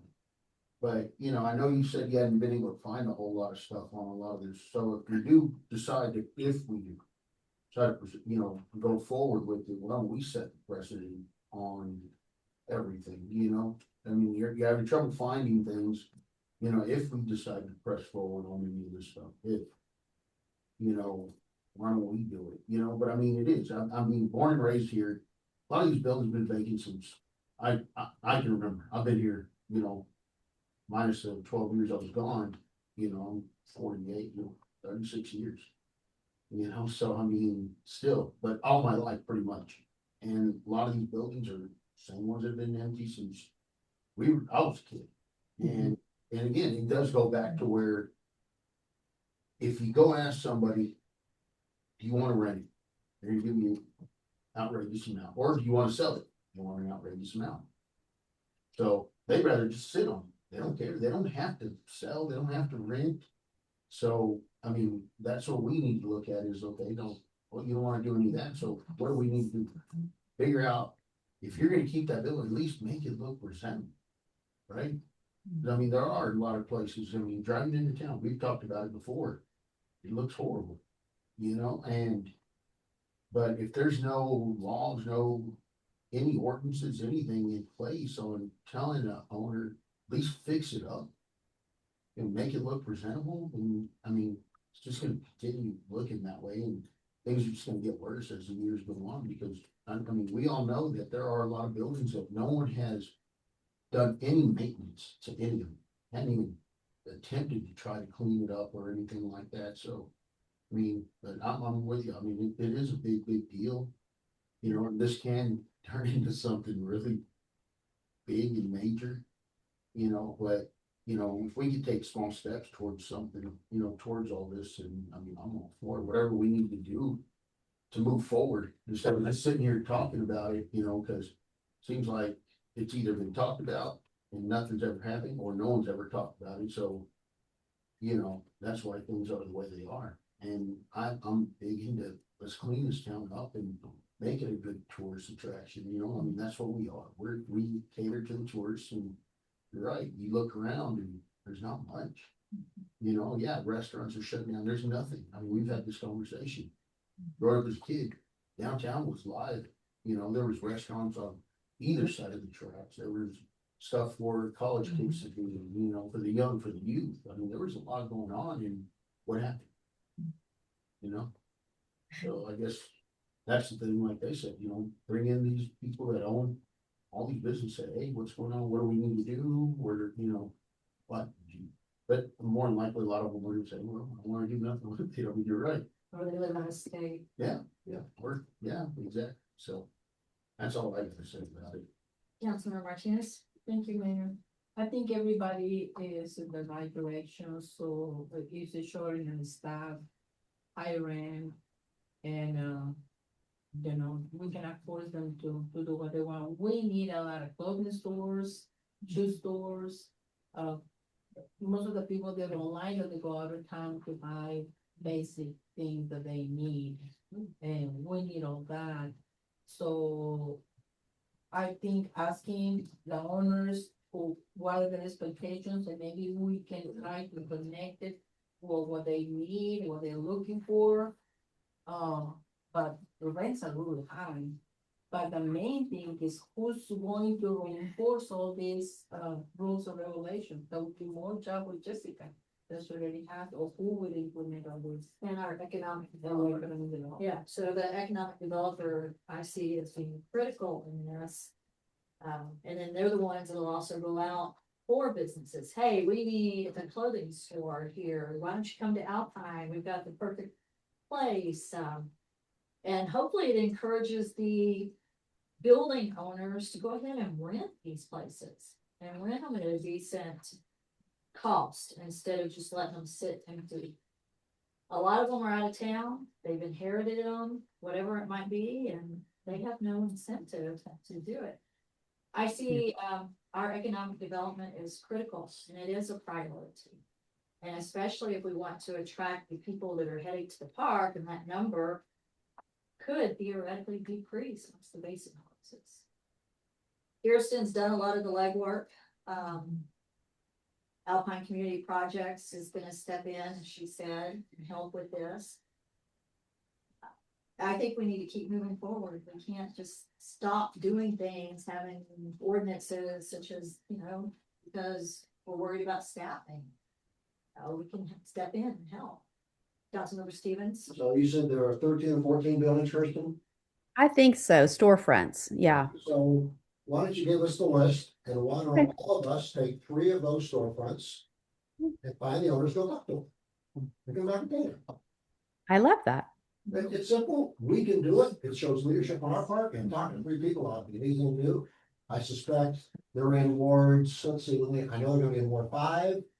Then I think holds in Ward 5 already. Which ward is on the other Probably side? 4. 4. So 4, 5.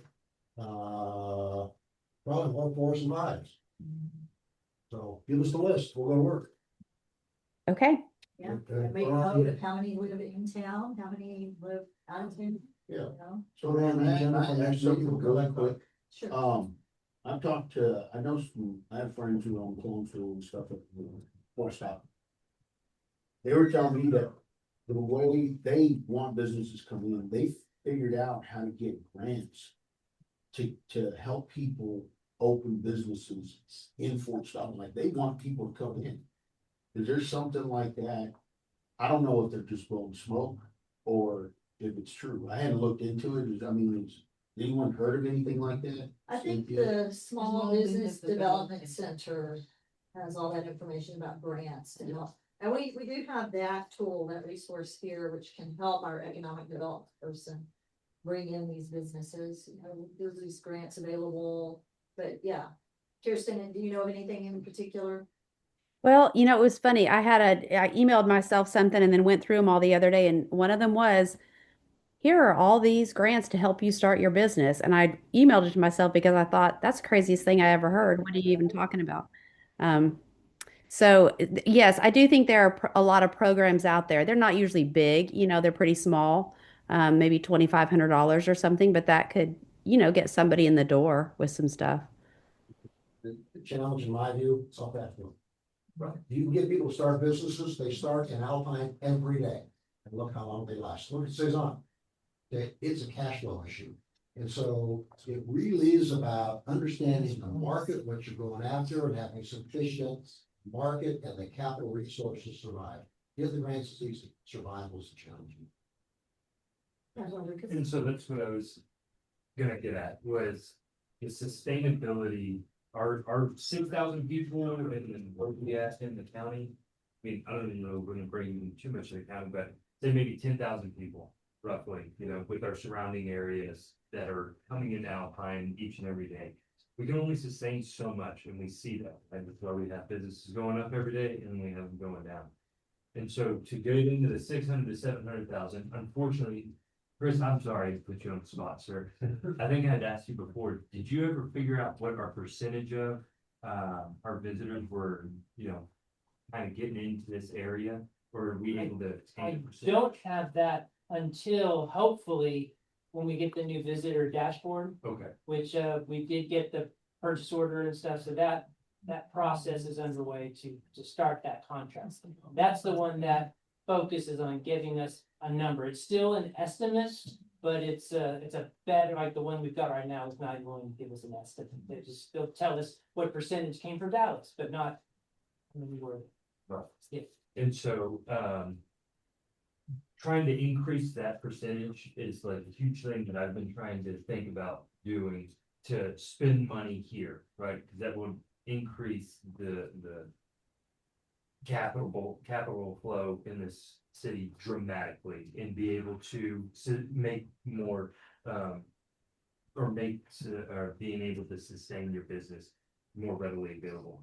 And so I've been thinking about things on doing that, and I'm sorry, while I have you here, if I may, I understand that 50% of our budget has to go to marketing, right, for Yes. hot sauce. Yes. And so is there anything that states that we cannot give that to local businesses to try and attract these tourists to spend dollars in their local business, therefore generating taxes and everything? There's no requirement as to, like, within our grants program, there's no limitation, there's no particular stipulations to what kind of entity we could give a grant to. The main thing is just that each expenditure has to meet the requirement of the law, which is that it directly benefit the hotel industry and to bring people into town. And so, and be an advertisement, so there's no reason in the law that couldn't be a part of the grants program. Because like, just to piggyback off, the mayor is like, we have these 600, 700,000 people going through here. We have a percentage of them that are already spending money. Now, can we help our local businesses? And therefore, if we can increase the spending here, and however we go about it. Rick, you went $6,000, my business is prosperous enough because I have a good chunk of these people stopping. I'll pay you the $6,000. Now you're incentivized to lease Yes. to have a bigger storefront in my brain, right? But what do I know? And so these are just things that I would think that why I say it's complex is, can we start working multiple facets at one time in conjunction with this, more of what he's saying in the carrot more than what the stick is? Because like he's saying, like in Fredericksburg, on that main strip, they are paying ridiculous rent, like absolutely ridiculous, but they can absorb it. They have all the tourism, and I get it, we're not outside of San Antonio and Austin, however, we have the capability of 600 to 700,000 people coming from here every year. I think we can make this a tourist destination. Like when I go places, I'm on TikTok and Instagram, like where are the places to go in the area that I'm going to? And that's how I end up finding places to go to, and they're awesome. Now, I could see where it could grow like that, but I think we need to baby steps. Right, We right. need to crawl, we need to learn to crawl before we walk. Yeah. So start small with something like Kirsten's proposing, while we have the assistance and the small little pilot area. See how that works, and then we can build out. Right, but I mean, just even with the businesses that we have now, right, can we tap into some of these hot funds that we may not be spending to help them with marketing, to attract people, so we can start getting it to where they're posting and telling their friends and stuff, and so when they're on their way to Big Bend next year, stopping in Alpine to go to a Vice Coffee to get a coffee and whatever's there, we're going to a food bank.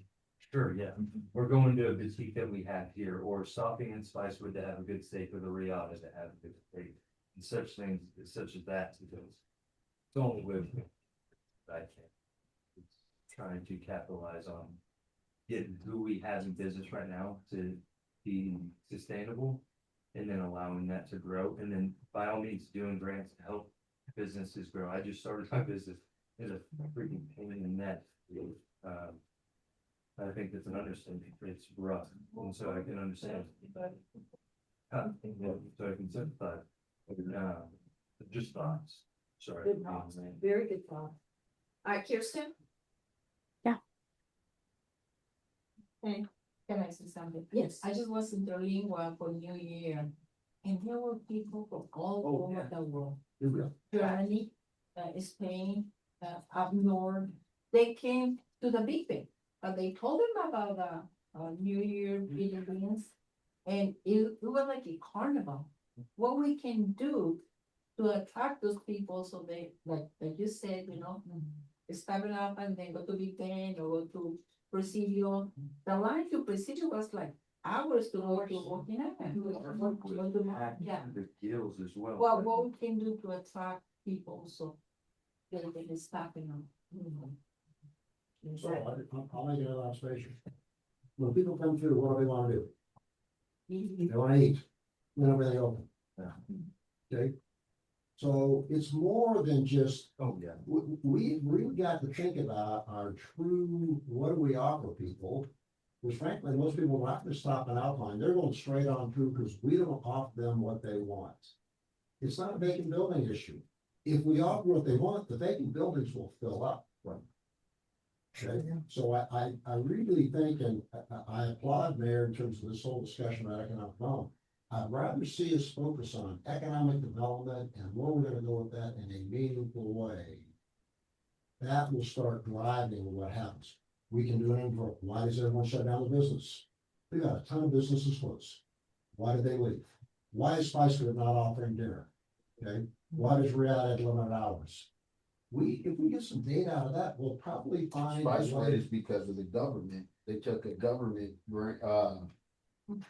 they signed something with the government to give them breakfast and lunch. Yeah, yeah. So, and then it goes back to like, we're kind of all, where are these people gonna stay at? Yep. We don't have hotels. And if whatever hotels we do have right now, they're fully occupied. So, we still need hotels, we need restaurants, there's a lot of things. So Well, I this talked is a- to hoteliers and asked them point blank. Do we need more hotels? The answer is yes. Why are you not building anymore? Because I said, I know you have capital. The people I'm talking to, I know they got money. They say, interest rates too high, building materials too high, we're making more money elsewhere, not in Alpine. There's some powerful messages there. I think we're all in agreement that this is a complex issue. The economic development, growth, there are many things that are gonna have to be tackled. But we need to start somewhere. And I think making sure that rent's affordable, making sure that these owners are renting their buildings or selling them. And if they don't live here, if they live out of state and live in Maine or wherever, that people can rent these buildings at an affordable price.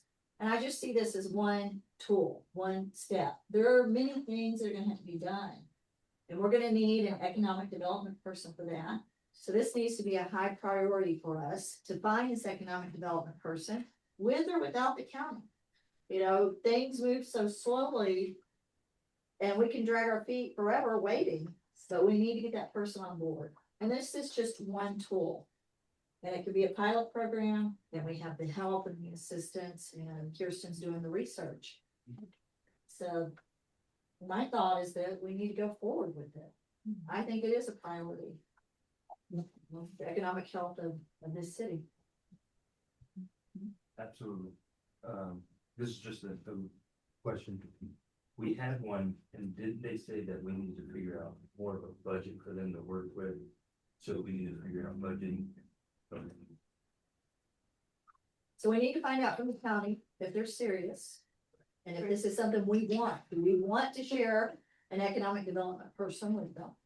We need to find out if they're serious and we need to get them moving on it right away, because it's lead boots. So I'm sorry we wrong that on the table. And if not, yeah, and if not, then we need to consider hiring. So I Yes. we need to get on the agenda then, allocation of money. And then we're either gonna share with the county or do our own, but we don't have any money in the budget right now. For economic development, We do have it budgeted, I believe it's around 50,000. okay, well, we have to start. Okay, so when you are at the county meeting next Tuesday, Yep. did you also bring up this to find out if they're serious? Yep. So that we know whether we're going for our own, or are they gonna come to play? So I know they're serious. They're not talking. Okay, good, so they need to get it on their agenda, and let's get it done. Got it. All right. Okay, and, Meanwhile, Kirsten, you're gonna give us the list of buildings. Yes. I will. Thank you. okay, and then, we can come back and discuss this again, second meeting February. Does that work for you? Me? Uh-huh. Sorry. Second meeting February. That would be the 17th. I'm, Second, it's not something. It's not, Well, it's a funny one, sorry. yeah, I can't be there on the 17th, actually. okay. Okay, how about the first meeting in March?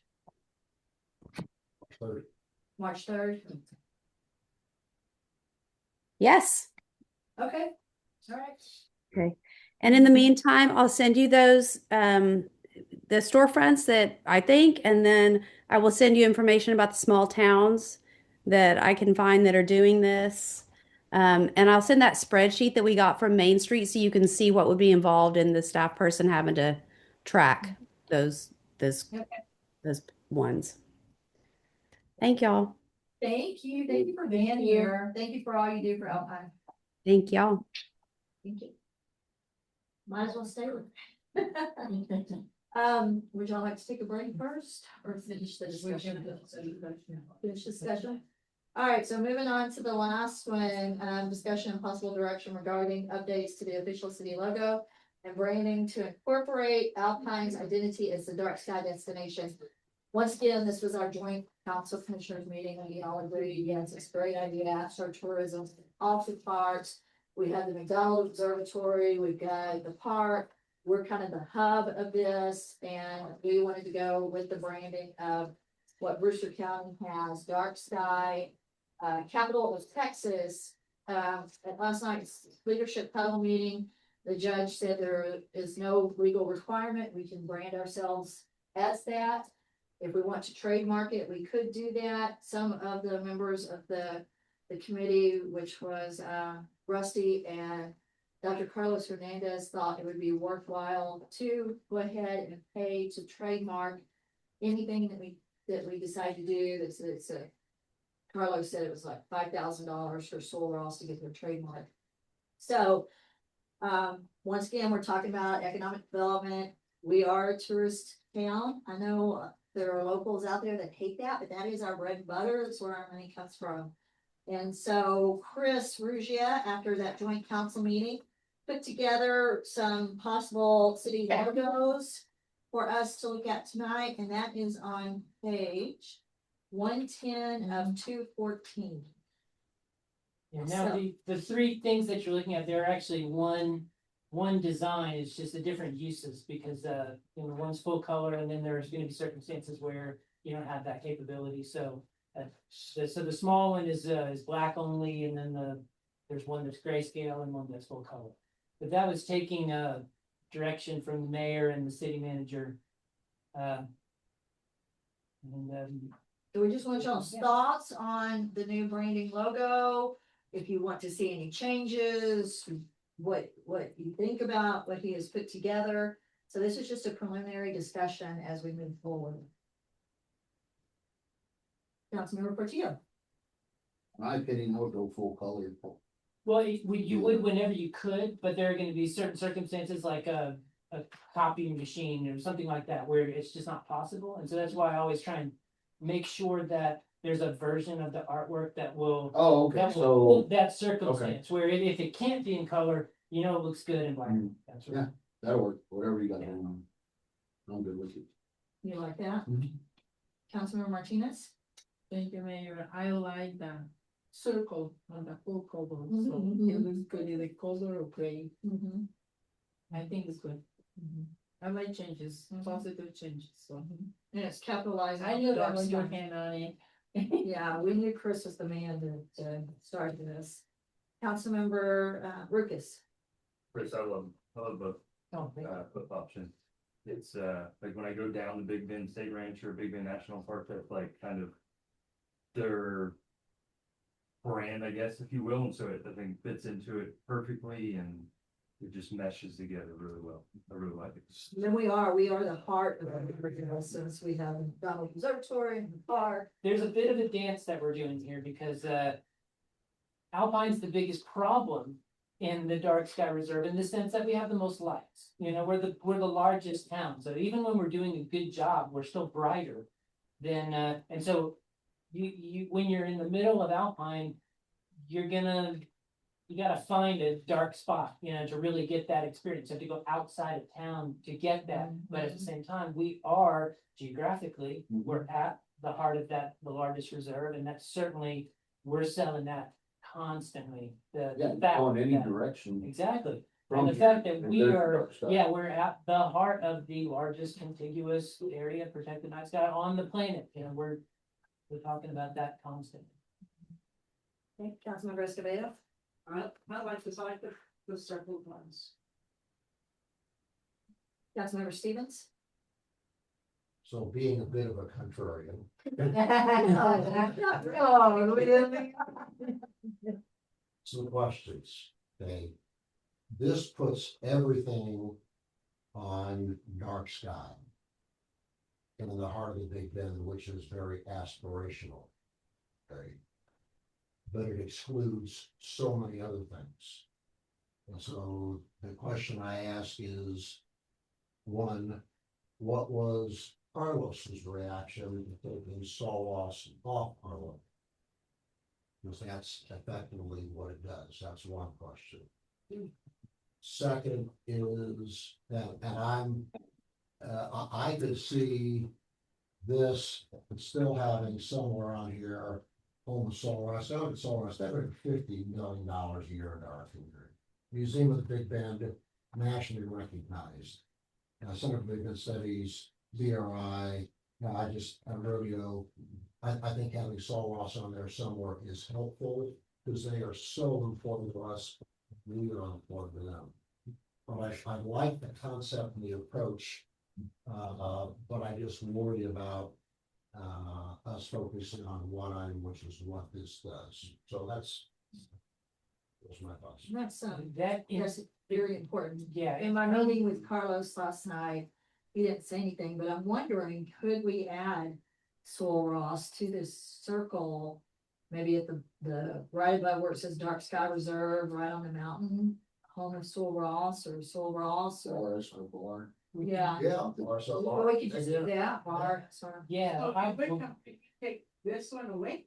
Yes, Oh. yeah. That's That one's already- all. this is what essentially the mayor and city manager are proposing, that that would be a replacement. Now, it's one of the biggest challenges with InDesign in particular, that everything that you add makes things more confusing, more clicky, less graceful, all that sort of stuff. So the simpler the message, the easier it is to deliver. But that said, that was a big question that when this was initially brought to me was, what are the aspects that need to be there? And so but the proposal was, well, let's put the dark sky thing right there and see what else arises that's not something that can be done without. And so, yeah, we could certainly, So you couldn't incorporate something, whatever from here on here, because this logo says a lot. I mean, a lot. one could argue that it maybe says too much, but I don't know, but yeah, the directions are wide open. This is just a starting point for conversations. And this all began with the joint workshop, and all of us talked about rebranding to kind of lean in or rein in on The dark- us being a part. It says heart of the Big Bend International, well, not international, but Dark Sky Reserve. Is trying to use that because there's a lot of astrotourism. We have some of the darkest skies. We're literally part of the largest international dark sky reserve in the world. So this is how that all came to be, is from that discussion. So this logo was made in 1882. No. Yes, exactly. That's what the city founded. Yeah, How so, long is in this? A long time, like since at least the early 90s. Yeah, it was about 94, 95. No, I think it was 95. I think the refresh is good, don't get me wrong. I'm thinking about it's one item. Look for ways to incorporate Soul Ross at a starting point. or bar, S-bar, Bar, all that now. That's gonna be easier than adding more text, just gives Yeah. you like, you're just gonna spend a lot of time. You know how we have Yeah. the A on the mountain, maybe you could just put bar S bar somewhere. And it's kind of like this one, you see the bar SR bar on the horse, because I'm thinking, okay, will this translate to our shirts or something, you know? Yeah. Or our decals on our cars, things of that nature, or is it possible to use both? You know, I'm not too sure. This one has, the Mexican colors, green, white and red, so I don't know what, the old one. Yeah. So I don't know what it means. The border? But if you can, yeah, I mean, including Star somehow. Sure. Could I you, don't think it would be hard putting it on the mountain, bar S on bar. Yeah. just would it mountain be, up there. would it be, Chris? No, what I do is I'll try it probably a dozen ways and then bring you back one or two that I think work best. Okay, that sounds good. When would you like to bring that back to us? How about that second meeting in February? Perfect. Would you add that, please, Gio? I'll take Yes, Anderson's spot. what exactly am I adding, just discussion regarding this? Yeah, the same thing. Okay. Yeah. Yes, second meeting in February? Yes. Okay. And a little bit back to our discussion we're having earlier. Having a logo is one thing. You can stamp logos out and send them out all over. If we don't do something different from a city standpoint, it'll be interesting logo. And have one back about what we're trying to do, which is bring business and bring towards city. And so I come back to reemphasize this whole discussion of economic development. And the importance of that, and there's gotta be something rolling out, so this, go ahead, you adopted a logo. Okay, you publicize it. Right, now I'm sitting in Larimer, and I said, oh, that's interesting. Dark Sky Reserve. What am I gonna find out about, what's our literature gonna look like? What tourist activities can I go do? I'm like, Rob, I'm looking for, I wanna go to Alpine, I piqued my interest. What am I gonna find other than SOS, same old stuff? So I really would hope, we would think it's more than just a logo and a brand. We have to think about what we're gonna do to effect that brand. So it can truly be successful. What that looks like, Alpine. It goes back to the whole economic development. We need some brain power. Well, one thing that I've been pitching to our hotels is trying to find vendors who can give us mobile star parties so that our hotels can sell, you know, dark sky packages, you know, come and buy your room, have your night sky experience on your own terms. Is the McDonald Observatory star parties are first rate. They fill up really fast, so we need to think ahead and reserve way ahead. But that's something that when you were mentioning promoting our businesses, we're always looking for ways to promote our hotels and, you know, and something else. And so if we can connect other aspects to a hotel stay, that's, you know, that's advancing. That's exactly how we wanna. So just those are the businesses then that we really need to line up themselves. So that they can be successful, so people have a phenomenal experience. Then when we go back home, Jim with Alpine, I went to Hotel X. We went out, there were telescopes lined up, they had dinner catered for us, they had the transportation get out there, it was unbelievable. Exactly. I mean, those are the sorts of things, which goes back to the whole economic development. Is there anyone around here who does that today? Not as such. There was somebody at our meeting. Yeah, He there does is. astrotourism. He does astrotourism. I don't think he does it quite in that way, but he's the one that I know of who basically has his telescope on a trailer that can move around and does it as a That's business. something local, who's here in town would, I think would benefit from, right? Yeah. Doing setting telescopes or doing stuff like that out of here, cause there's no one, you know, So, yeah, otherwise we just send start everyone another business up. which is not here, and so they're not buying food, they're not buying hotels, they're not buying anything here. We want them here in our 4.6 square miles. Yeah. Well, and Yes. And that's why if I'm gonna promote the experience of this guy, he's working out of Germany. Only way I'm gonna promote that is as part of a package with Alpine, Where he comes you know, out. where he's coming to Alpine Yeah, and giving that experience Yeah. here. But he's mobile, that is the Nice thing about his operation. In Lima, they're very popular, those white crystal Oh, no. hotels, they can see the stars in the night, that would be perfect, they can see the dark sky, but who wants to investment that in Alpine? It's very expensive, and like to spend those little crystal balls. Yeah, yeah. To see the sky. Yes, I'm just, we have more work to do, we have just a little. We always, yes. Yeah. Baby steps. That's a start. It's like. Okay, thank you, Chris. Thank you. All right, no. Bye, that's right. Thank you.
Me say.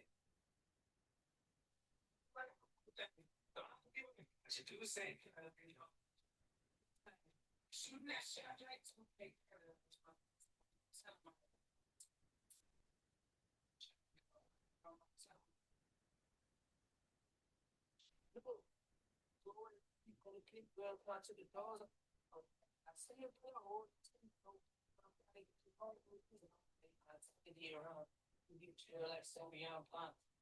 When you're man locked on, before Franny, I'm stomping, everyone's good. Shy, say that's big shy. It's that big shy. You on me, don't fit.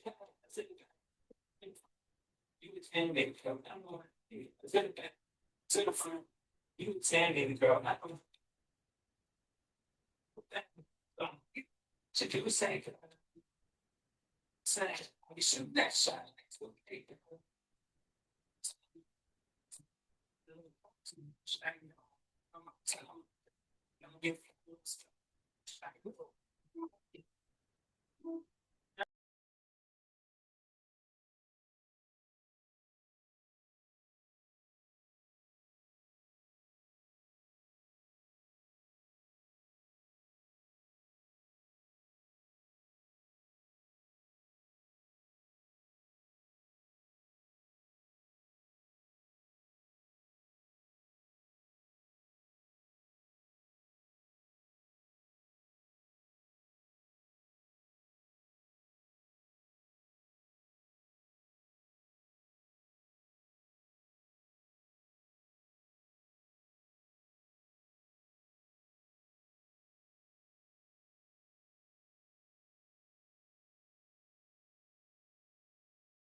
Yep. This belongs to the city manager.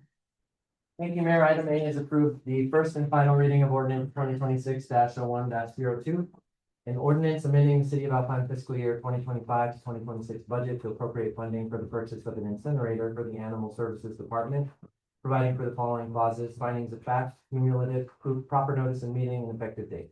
I need a motion. I move we approve the first and final reading of ordinance 2026-01-02 as. I say, okay.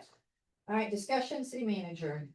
Thank you. This item is the first reading of the ordinance for the budget amendment, and it would allow us to move forward with the procurement process.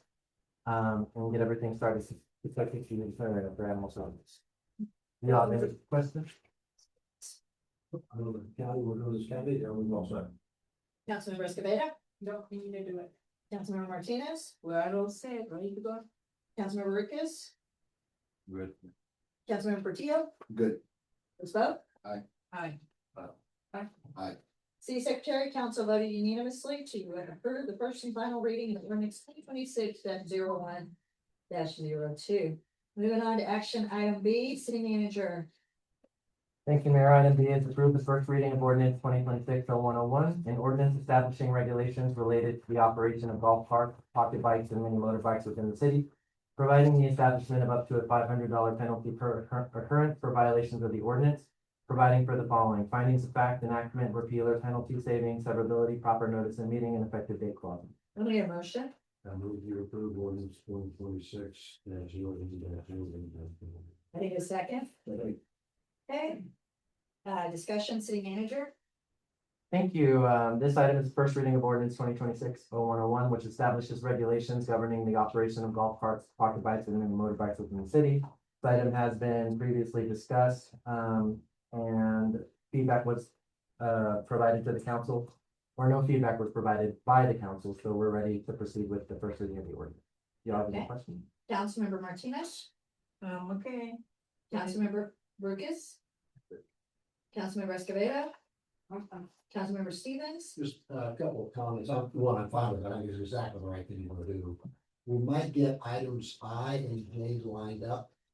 Golf carts and utility, fast vehicles seem to have different requirements. I was just surprised by that.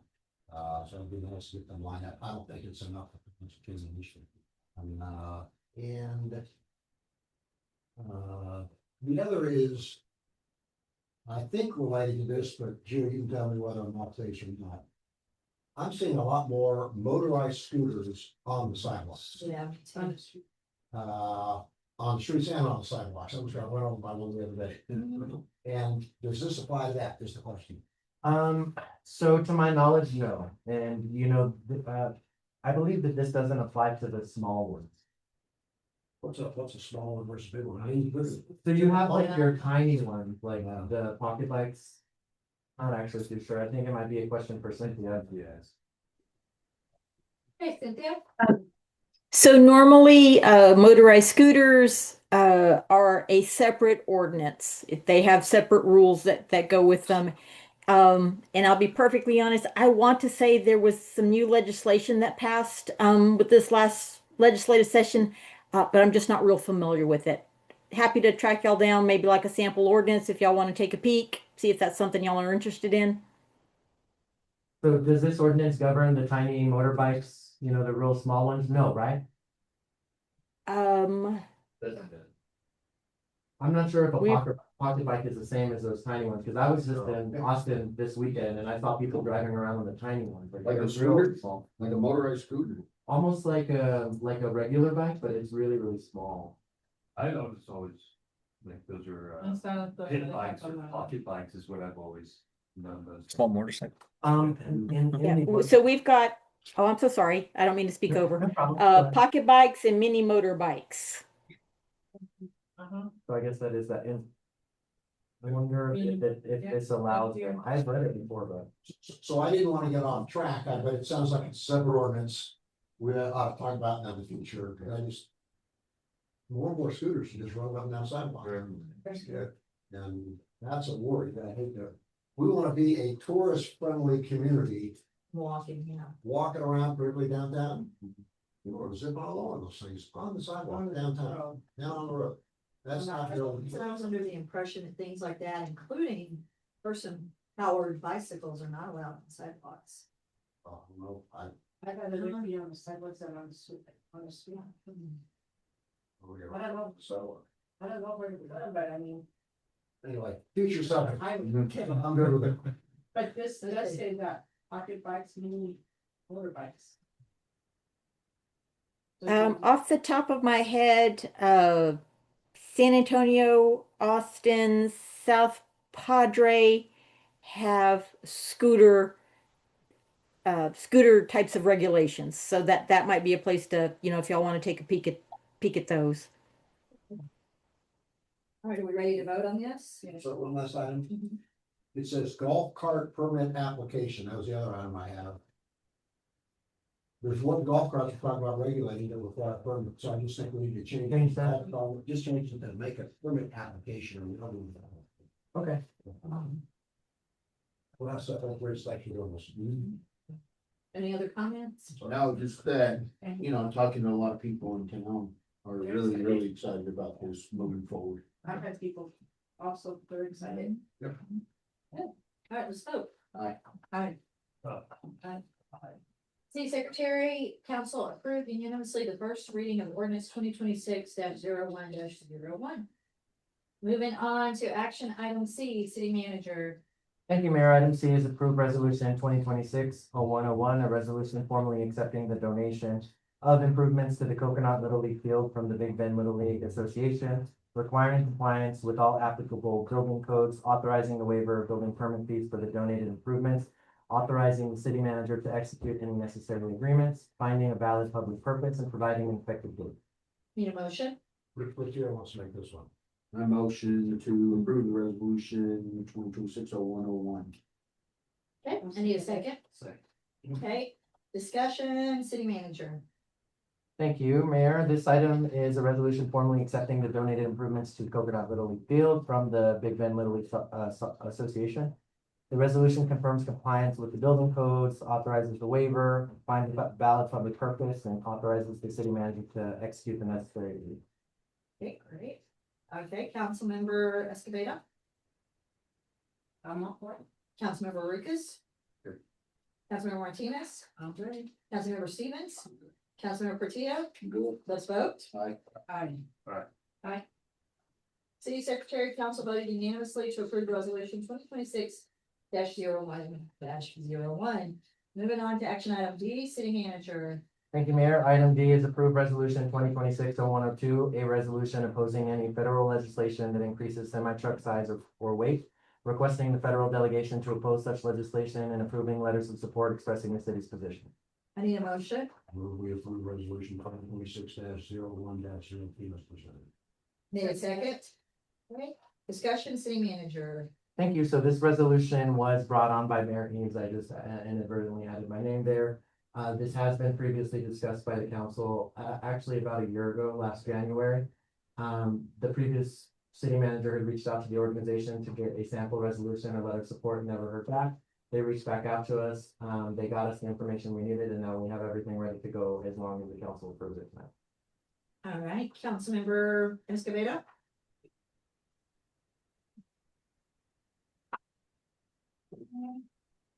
I think this is a good thing.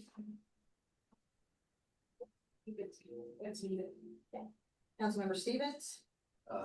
Particularly for Alpine, I think exactly the right thing. I don't want to slow down transportation, but allowing the size and the use of some of the semi trucks you're talking about from roadways would be terrible. And that's what I'm worried about. We have enough crack pipes and broken sewer lines and everything else, so. Put them on the eyes, I-10, I-20, or whatever, but not. Councilmember Portillo. Amen. Councilmember Martinez. I'm okay with this. Councilmember Lucas. With the rest of. Let's vote. Aye. City Secretary, Council voted unanimously to approve resolution 2026-01-02. Moving on to action item E, City Manager. Thank you, Mayor. Item E is approved resolution 2026-0103, a resolution granting a landowner petition and releasing approximately 11.73 acres of land from the city of Alpine's extraterritorial jurisdiction, directing the filing of this resolution and related documents with the Brewster County Clerk, authorizing updates to official city maps and records, and providing an effective date. Need a motion? We approve resolution 2026-01-03. I need a second. Second.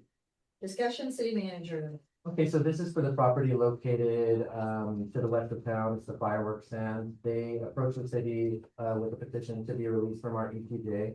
And they don't meet any of the requirements for us to be able to deny the petition. So automatically it would be approved if council took no action, but I did confer with the city attorney and she recommended that we memorialize the act just to kind of have it on the books and have a record that we took action on it. But they do meet all the qualifications. And again, even if the council doesn't approve this, it'll be automatically done because they meet all the requirements. Do you have any questions about the process? This is just a formality. Really, it's a formality, yes. Okay, and we really don't have. Discretion, no. All right, any discussion then? Actually, that Mr. W Fireworks is where we do the fireworks and we buy them each year for the city as well. Well, that's who owns that. Yep. Okay. All right, let's vote. Aye. Aye. All right. Aye. City Secretary, Council voted unanimously to approve resolution 2026-01-03. Moving on to action item F, city manager. Thank you, Mayor. Item F is approved resolution 2026-0104, a resolution updating authorized check signatories for all city accounts held with West Texas National Bank, requiring 2 signatures on all city checks, designating primary and alternate authorized signers, providing for an effective date. Motion, We approve resolution 2026-01-03. second. Second. Any discussion, city manager? Thank you. So this item is being brought up because of the exit of our former chief of police, and it is designated Kurt Kaufman and myself as the primary signatories, and it's keeping the other 2 the same, which is Randy Guzman and Jennifer Stewart.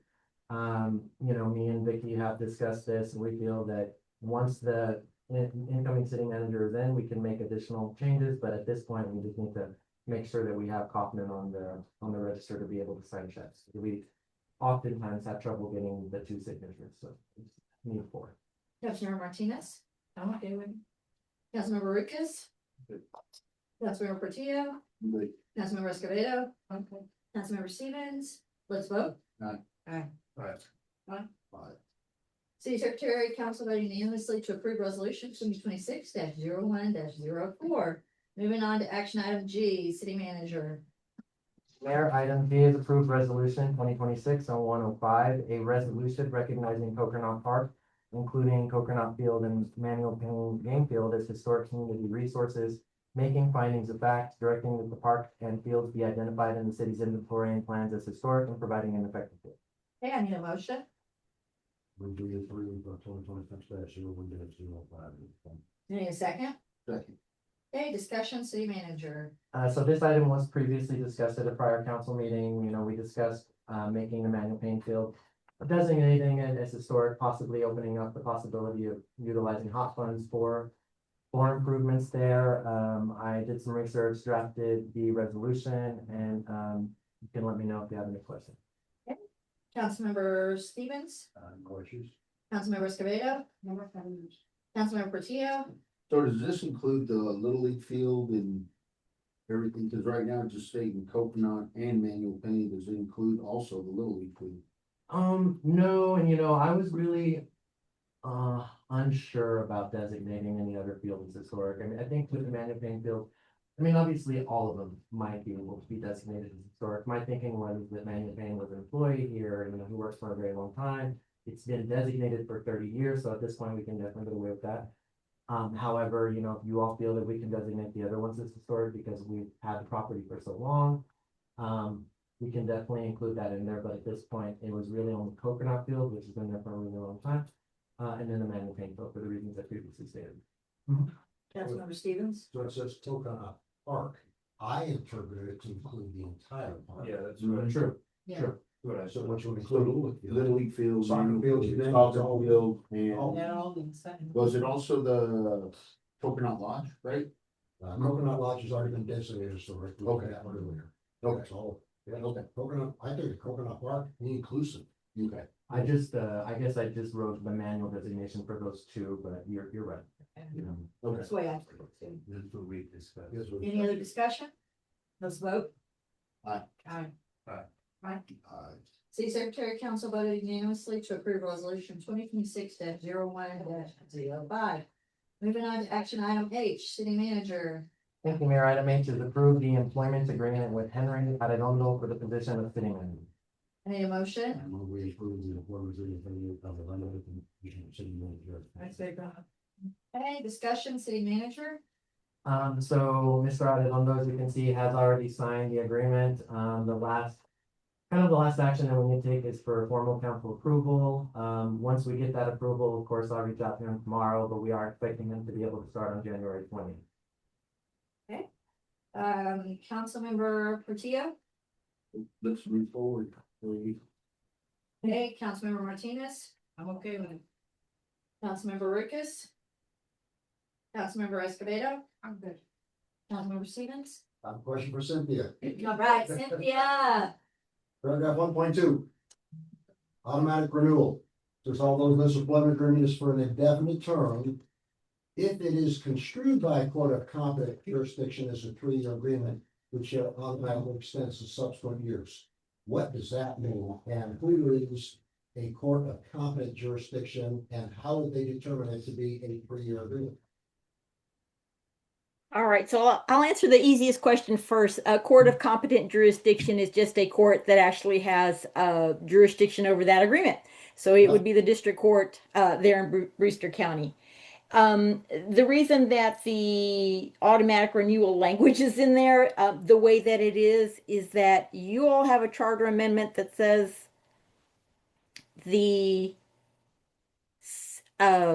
excuse me, not a charter amendment, but a provision in your charter that says the city managers Will serve an indefinite term. right, it will serve an indefinite term. Thank you, Gio. My brain was struggling with the words there. However, it is really difficult to write a contract that is, quote, an indefinite term, because then that's not a legal contract. But we also have to be wary of the evergreen clauses where there are still some courts, some old case law out there that says automatic renewals are not legal either. So in the event that either party, either the city of Alpine or the incoming city manager says, you know, that we want to contest that particular provision, we'd just go to court and it would tell us whether we could have that automatic provision, automatic renewal in there or not.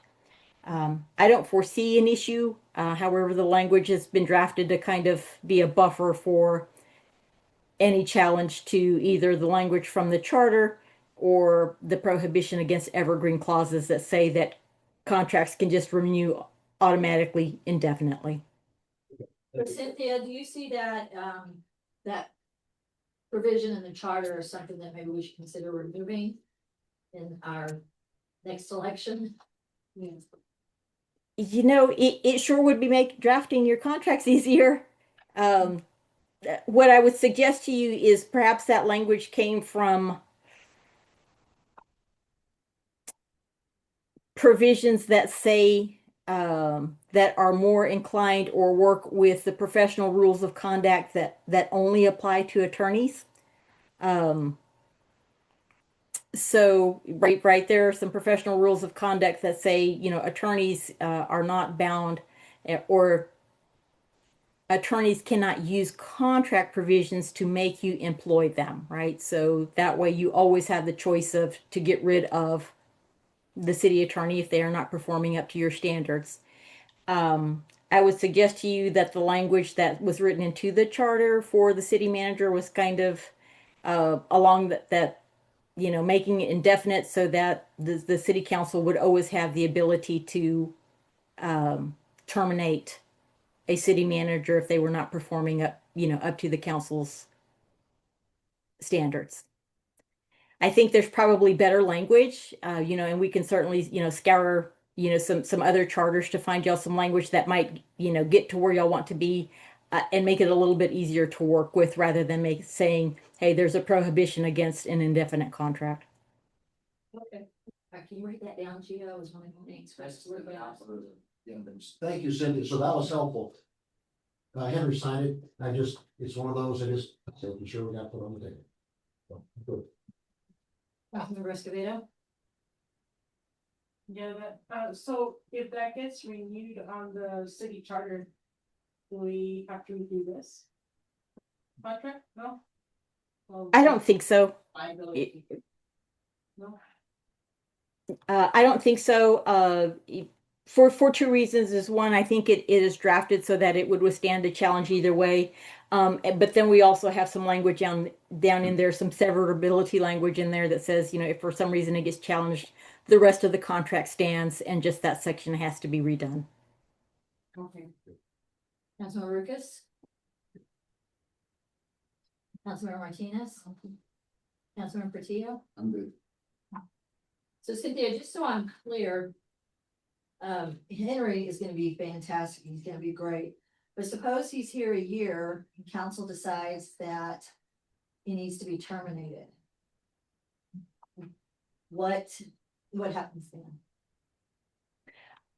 So we actually have language in there that gives the. Hang on, I'm going to scroll down there to it. But basically, we have a termination for convenience language, you know, within the contract. So if for any reason, you know, the council would have its options to terminate the agreement either because the new incoming city manager says this is not working out for me, or vice versa, the city council finds cause, or the city council just says, hey, we don't really have cause, but this isn't working out for us either.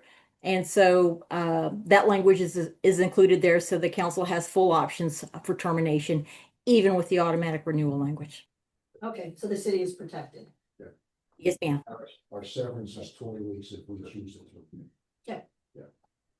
All right, great. All right, are we ready to vote? Okay.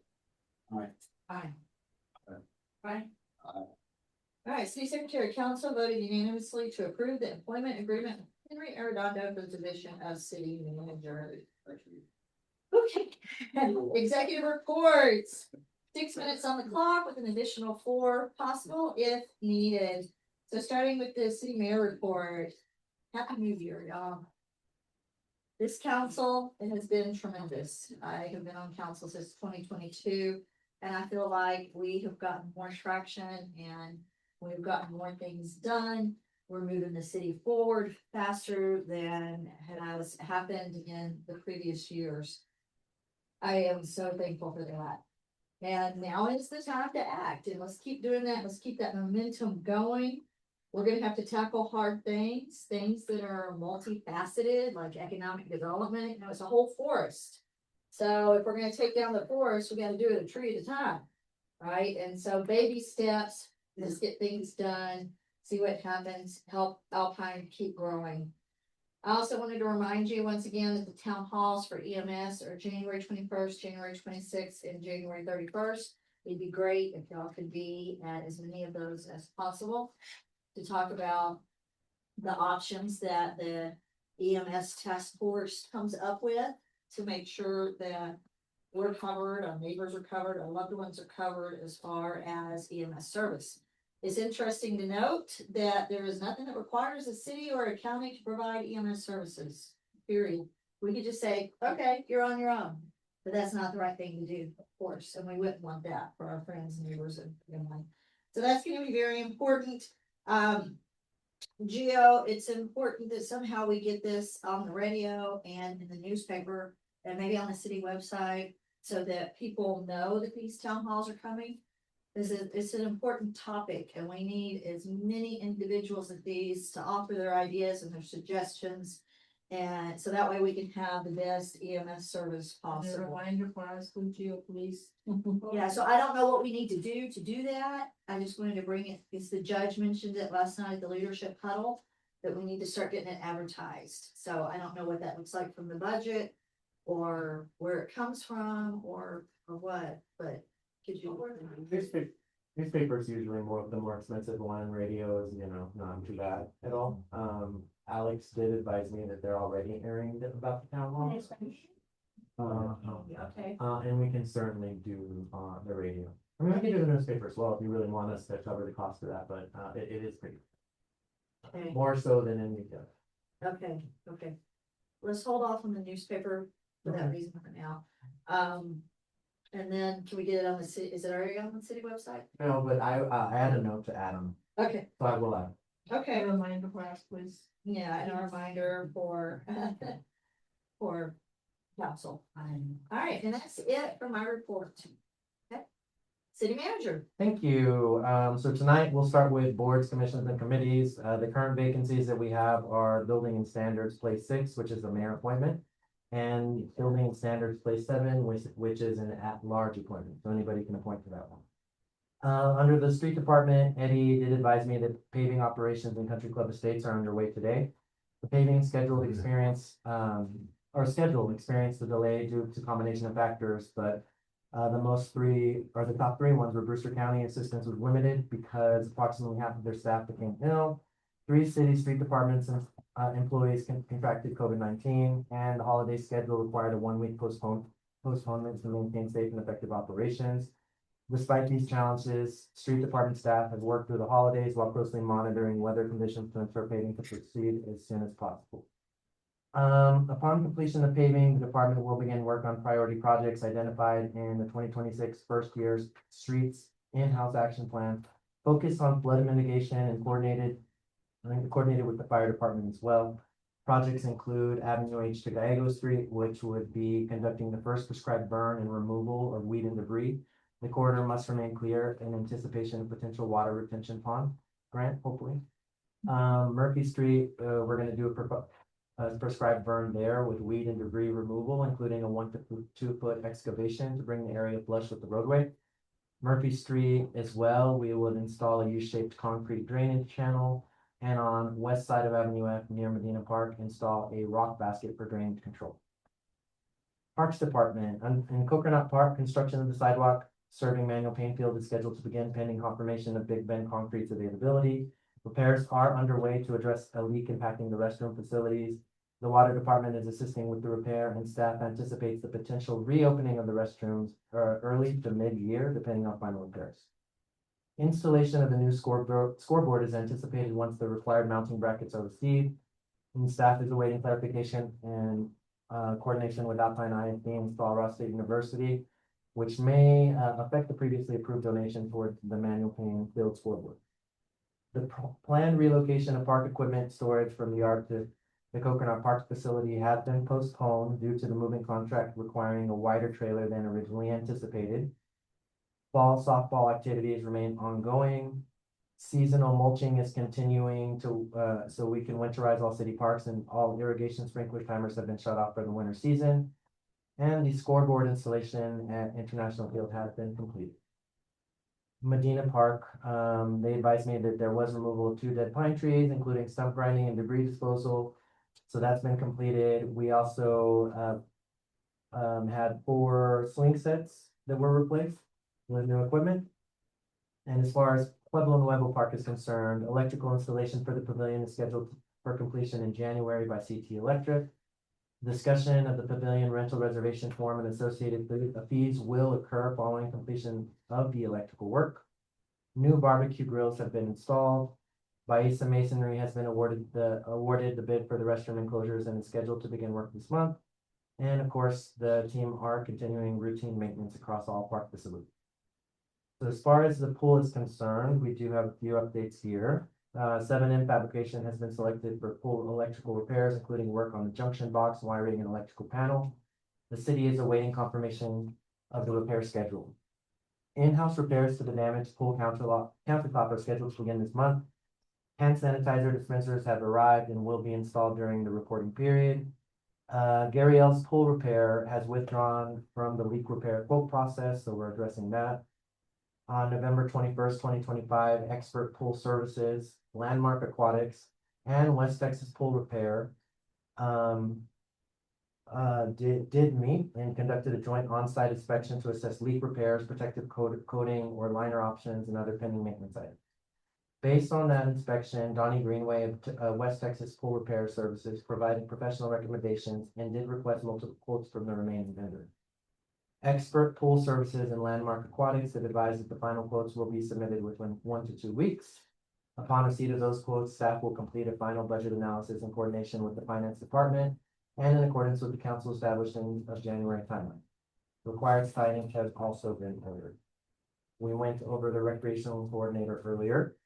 And just to kind of add to that discussion, of course, as you know, the recreational coordinator's office has been approved for relocation to the old Sunshine House or the old schoolhouse.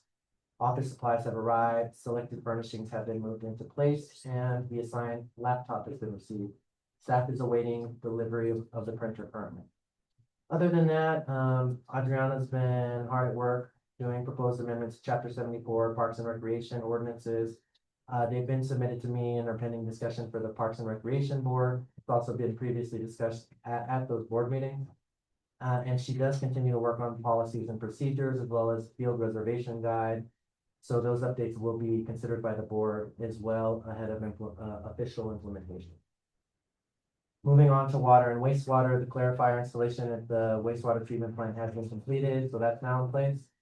The Texas Commission on Environmental Quality is scheduled to conduct a routine inspection and audit of the plant on January 15th. That inspection is part of the standard regulatory oversight process. Mike advised me a contracted vendor is currently performing calibration of the influent and effluent flow meters to ensure accurate measurement and proper system performance of the plant. He's been working with Pure Ops El Paso, and they continue to service the city's chlorine tank systems and periodically replacing tanks as part of an ongoing improvement effort.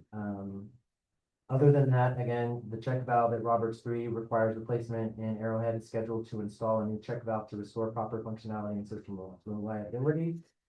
The department is also managing challenges associated with the transition to the new utility software, including data migration issues and meter reading route configuration problems that have contributed to recent utility billing delays, which I'll speak more to in a moment. Additionally, a personnel-related issue arose during the reporting period that related to inaccurate meter readings that also contributed to the billing delays, and the issue has been addressed in accordance with city policies. So lastly, I do have utility billing software transition updates. The city continues to experience transitional issues related to the implementation of the new utility billing software, primarily associated with the data migration and meter reading configuration. In the prior billing cycle, delays occurred to incomplete or improperly formatted addresses. For example, 1208 East Avenue doesn't have an avenue. In addition, disruptions in meter reading routes they did cause inefficient navigation for utility technicians. So the technician would have to go from one side to the other, things of that nature. So due to these routing issues, utility technicians elected to use the legacy meter reading routes for both last month and the current billing cycle to ensure continuity of service. Last month, that caused a delay with the billing because it did cause some issues with the billing department having to manually reconcile those meter reads to the correct customer account. So that created operational challenges for the billing department, and it did necessitate estimated readings for a portion of those accounts last month and a portion of it. We incurred that issue twice. The same thing happened with the routes. They read the routes on the old routes. And so it's caused issues for the clerks to be able to input the system, which did cause us the need to estimate some accounts. So as a result of the shortened billing cycles compounded by the holiday schedule, some customers may experience limited time between bill issuance and due dates, and automated pass-through notices issued shortly after payment was made. To mitigate that, last month we did waive the late fees for the previous billing cycle, and we will waive them for the current billing cycle as well. So the city has temporarily delayed launching the mobile meter reading application while the route issues are being corrected. So that was one of my first questions. I thought this was supposed to be easier, better for you all, the technicians, to get the reads because they could take pictures. But we haven't been able to launch the mobile applications because we're having such significant issues with the routes. So, that will help out. All stakeholders do anticipate that route corrections will be completed within the next 1 to 2 months, allowing deployment of the applications on the phones, improving efficiency and accuracy for the utility technicians, and reducing reliance on estimated readings. The city's practice of photographing every meter reading does remain in place and continues to be a valuable customer service and verification tool, allowing staff to clearly demonstrate actual usage when questions arise. But it has also, caused a lot of fun to take those photos, but they've been invaluable to us in the past. So once the mobile application is fully implemented, staff is confident that the billing and the metering process will significantly be streamlined, improving accuracy, efficiency, and customer experience. So those are some of the issues that we have been experiencing. Do you have any questions on any of the report items? I just want to mention, under the utility billing portion, remember council, because these are listed out, we can ask questions by Toma, according to Toma. For customers who have electronic, transfer funds, where they automatically debit it, some of them may not have received word that, they've done it for decades and haven't received word that we've changed and that they need to set things up again. So I'm just asking that the staff keep that in the back of their mind, be very patient with lots of people who come in who might be aggravated or whatever, because they didn't know. Yes. You know, that this was occurring, so they never had to worry about it, it just came out automatically. And I had somebody reach out to me and ask that I reiterate that. Absolutely. Patience and empathy. Yes, Councilor Stevens is one of them. He had asked me about that, and we did draft all of those backed up automatic debits. I made sure that that was going to happen. but- Well, it wasn't Counselor Stevens who texted me. Somebody else, so I told them, I said, I'm sure there's more than just you that have this set up, and anyway, yes, they were a little irate, but, just reinforce just empathy and patience. Absolutely.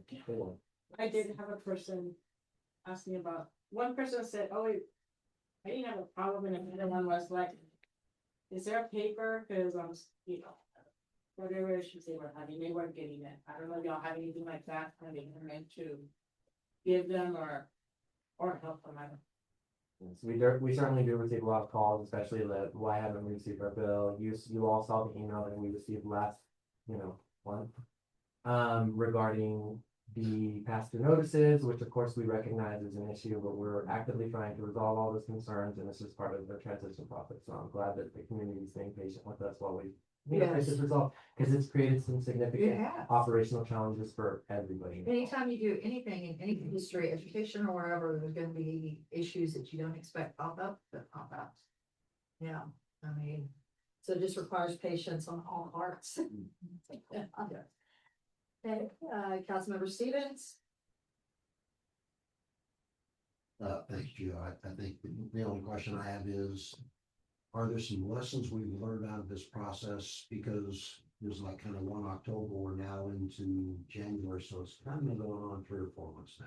Right. It's like I said, it has been really challenging, especially because we have, UK commission, billing department, and they are trying to work together. They're trying to do the best they can, but it's just with the resources that they have.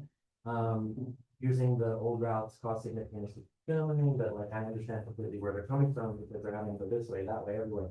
So it's just a matter of working it out, and I think improving our communication and getting the technicians to let us know when that address pops up wrong, because we're not gonna be able to fix it unless we get the address.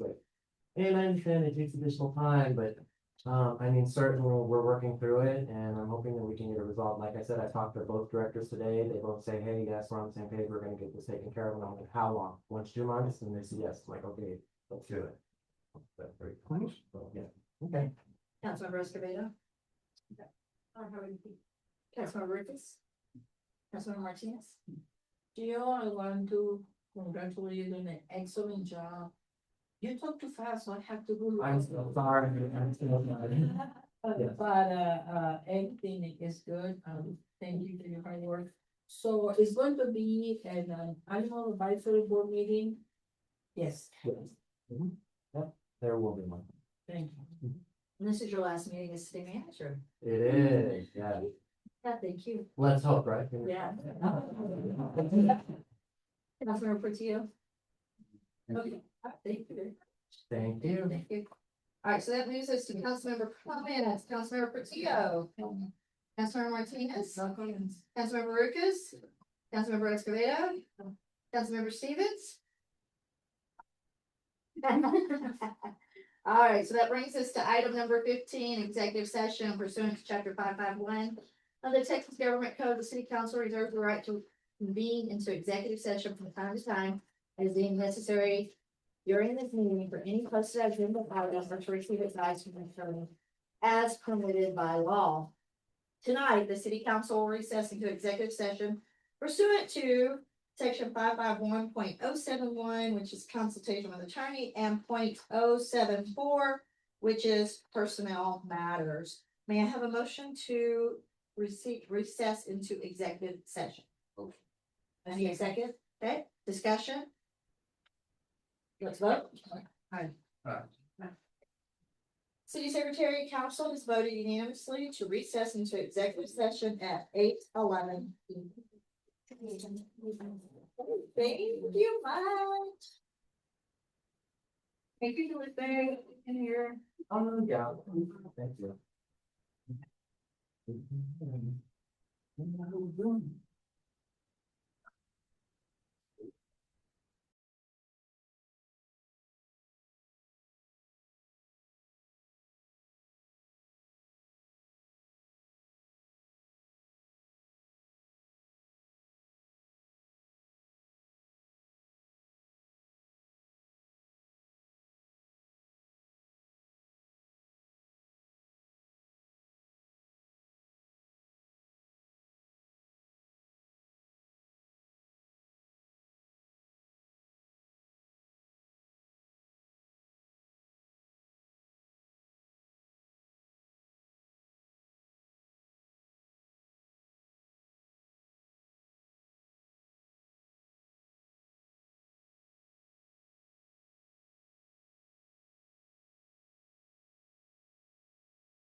Right, so.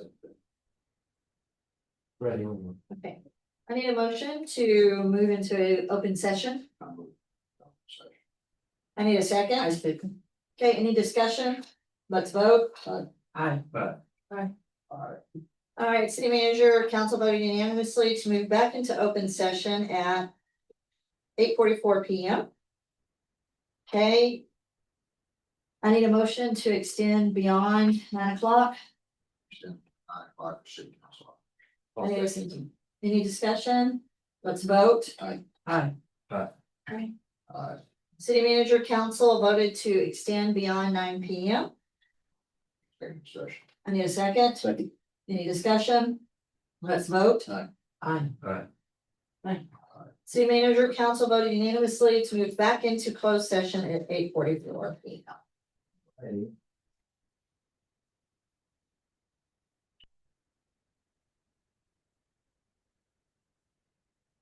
Oops.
All right, I need a motion to move into open session.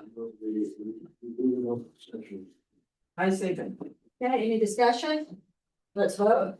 Aye. Right. Alright. City Manager Council decided to move into an open session unanimously at 9:34 PM. Is there any action after executive? Mayor, I believe the city council has two actions. First proposal I'd like to make is that the city council approve a additional 7% increase to the interim city manager, city secretary's salary on top of the 3% COLA he's already received, effective immediately. Okay, do I have a second? Second. Discussion? Let's vote. Aye. Aye. Alright. City Manager Council voted unanimously to increase the interim city manager, city secretary's salary. An additional 7% on top of the 3% that has already been received for COLA. All right, any other items after executive? Mayor, I propose that the city council approve up to $7,500 relocation allowance for the new city manager, Henry Arredondo. Any discussion? Let's vote. Aye. Aye. City Manager Council voted unanimously to approve $7,500 relocation expenses to the new city manager, Henry Arredondo. Okay, and with that, we are adjourned at 9:46 PM. Thank you guys.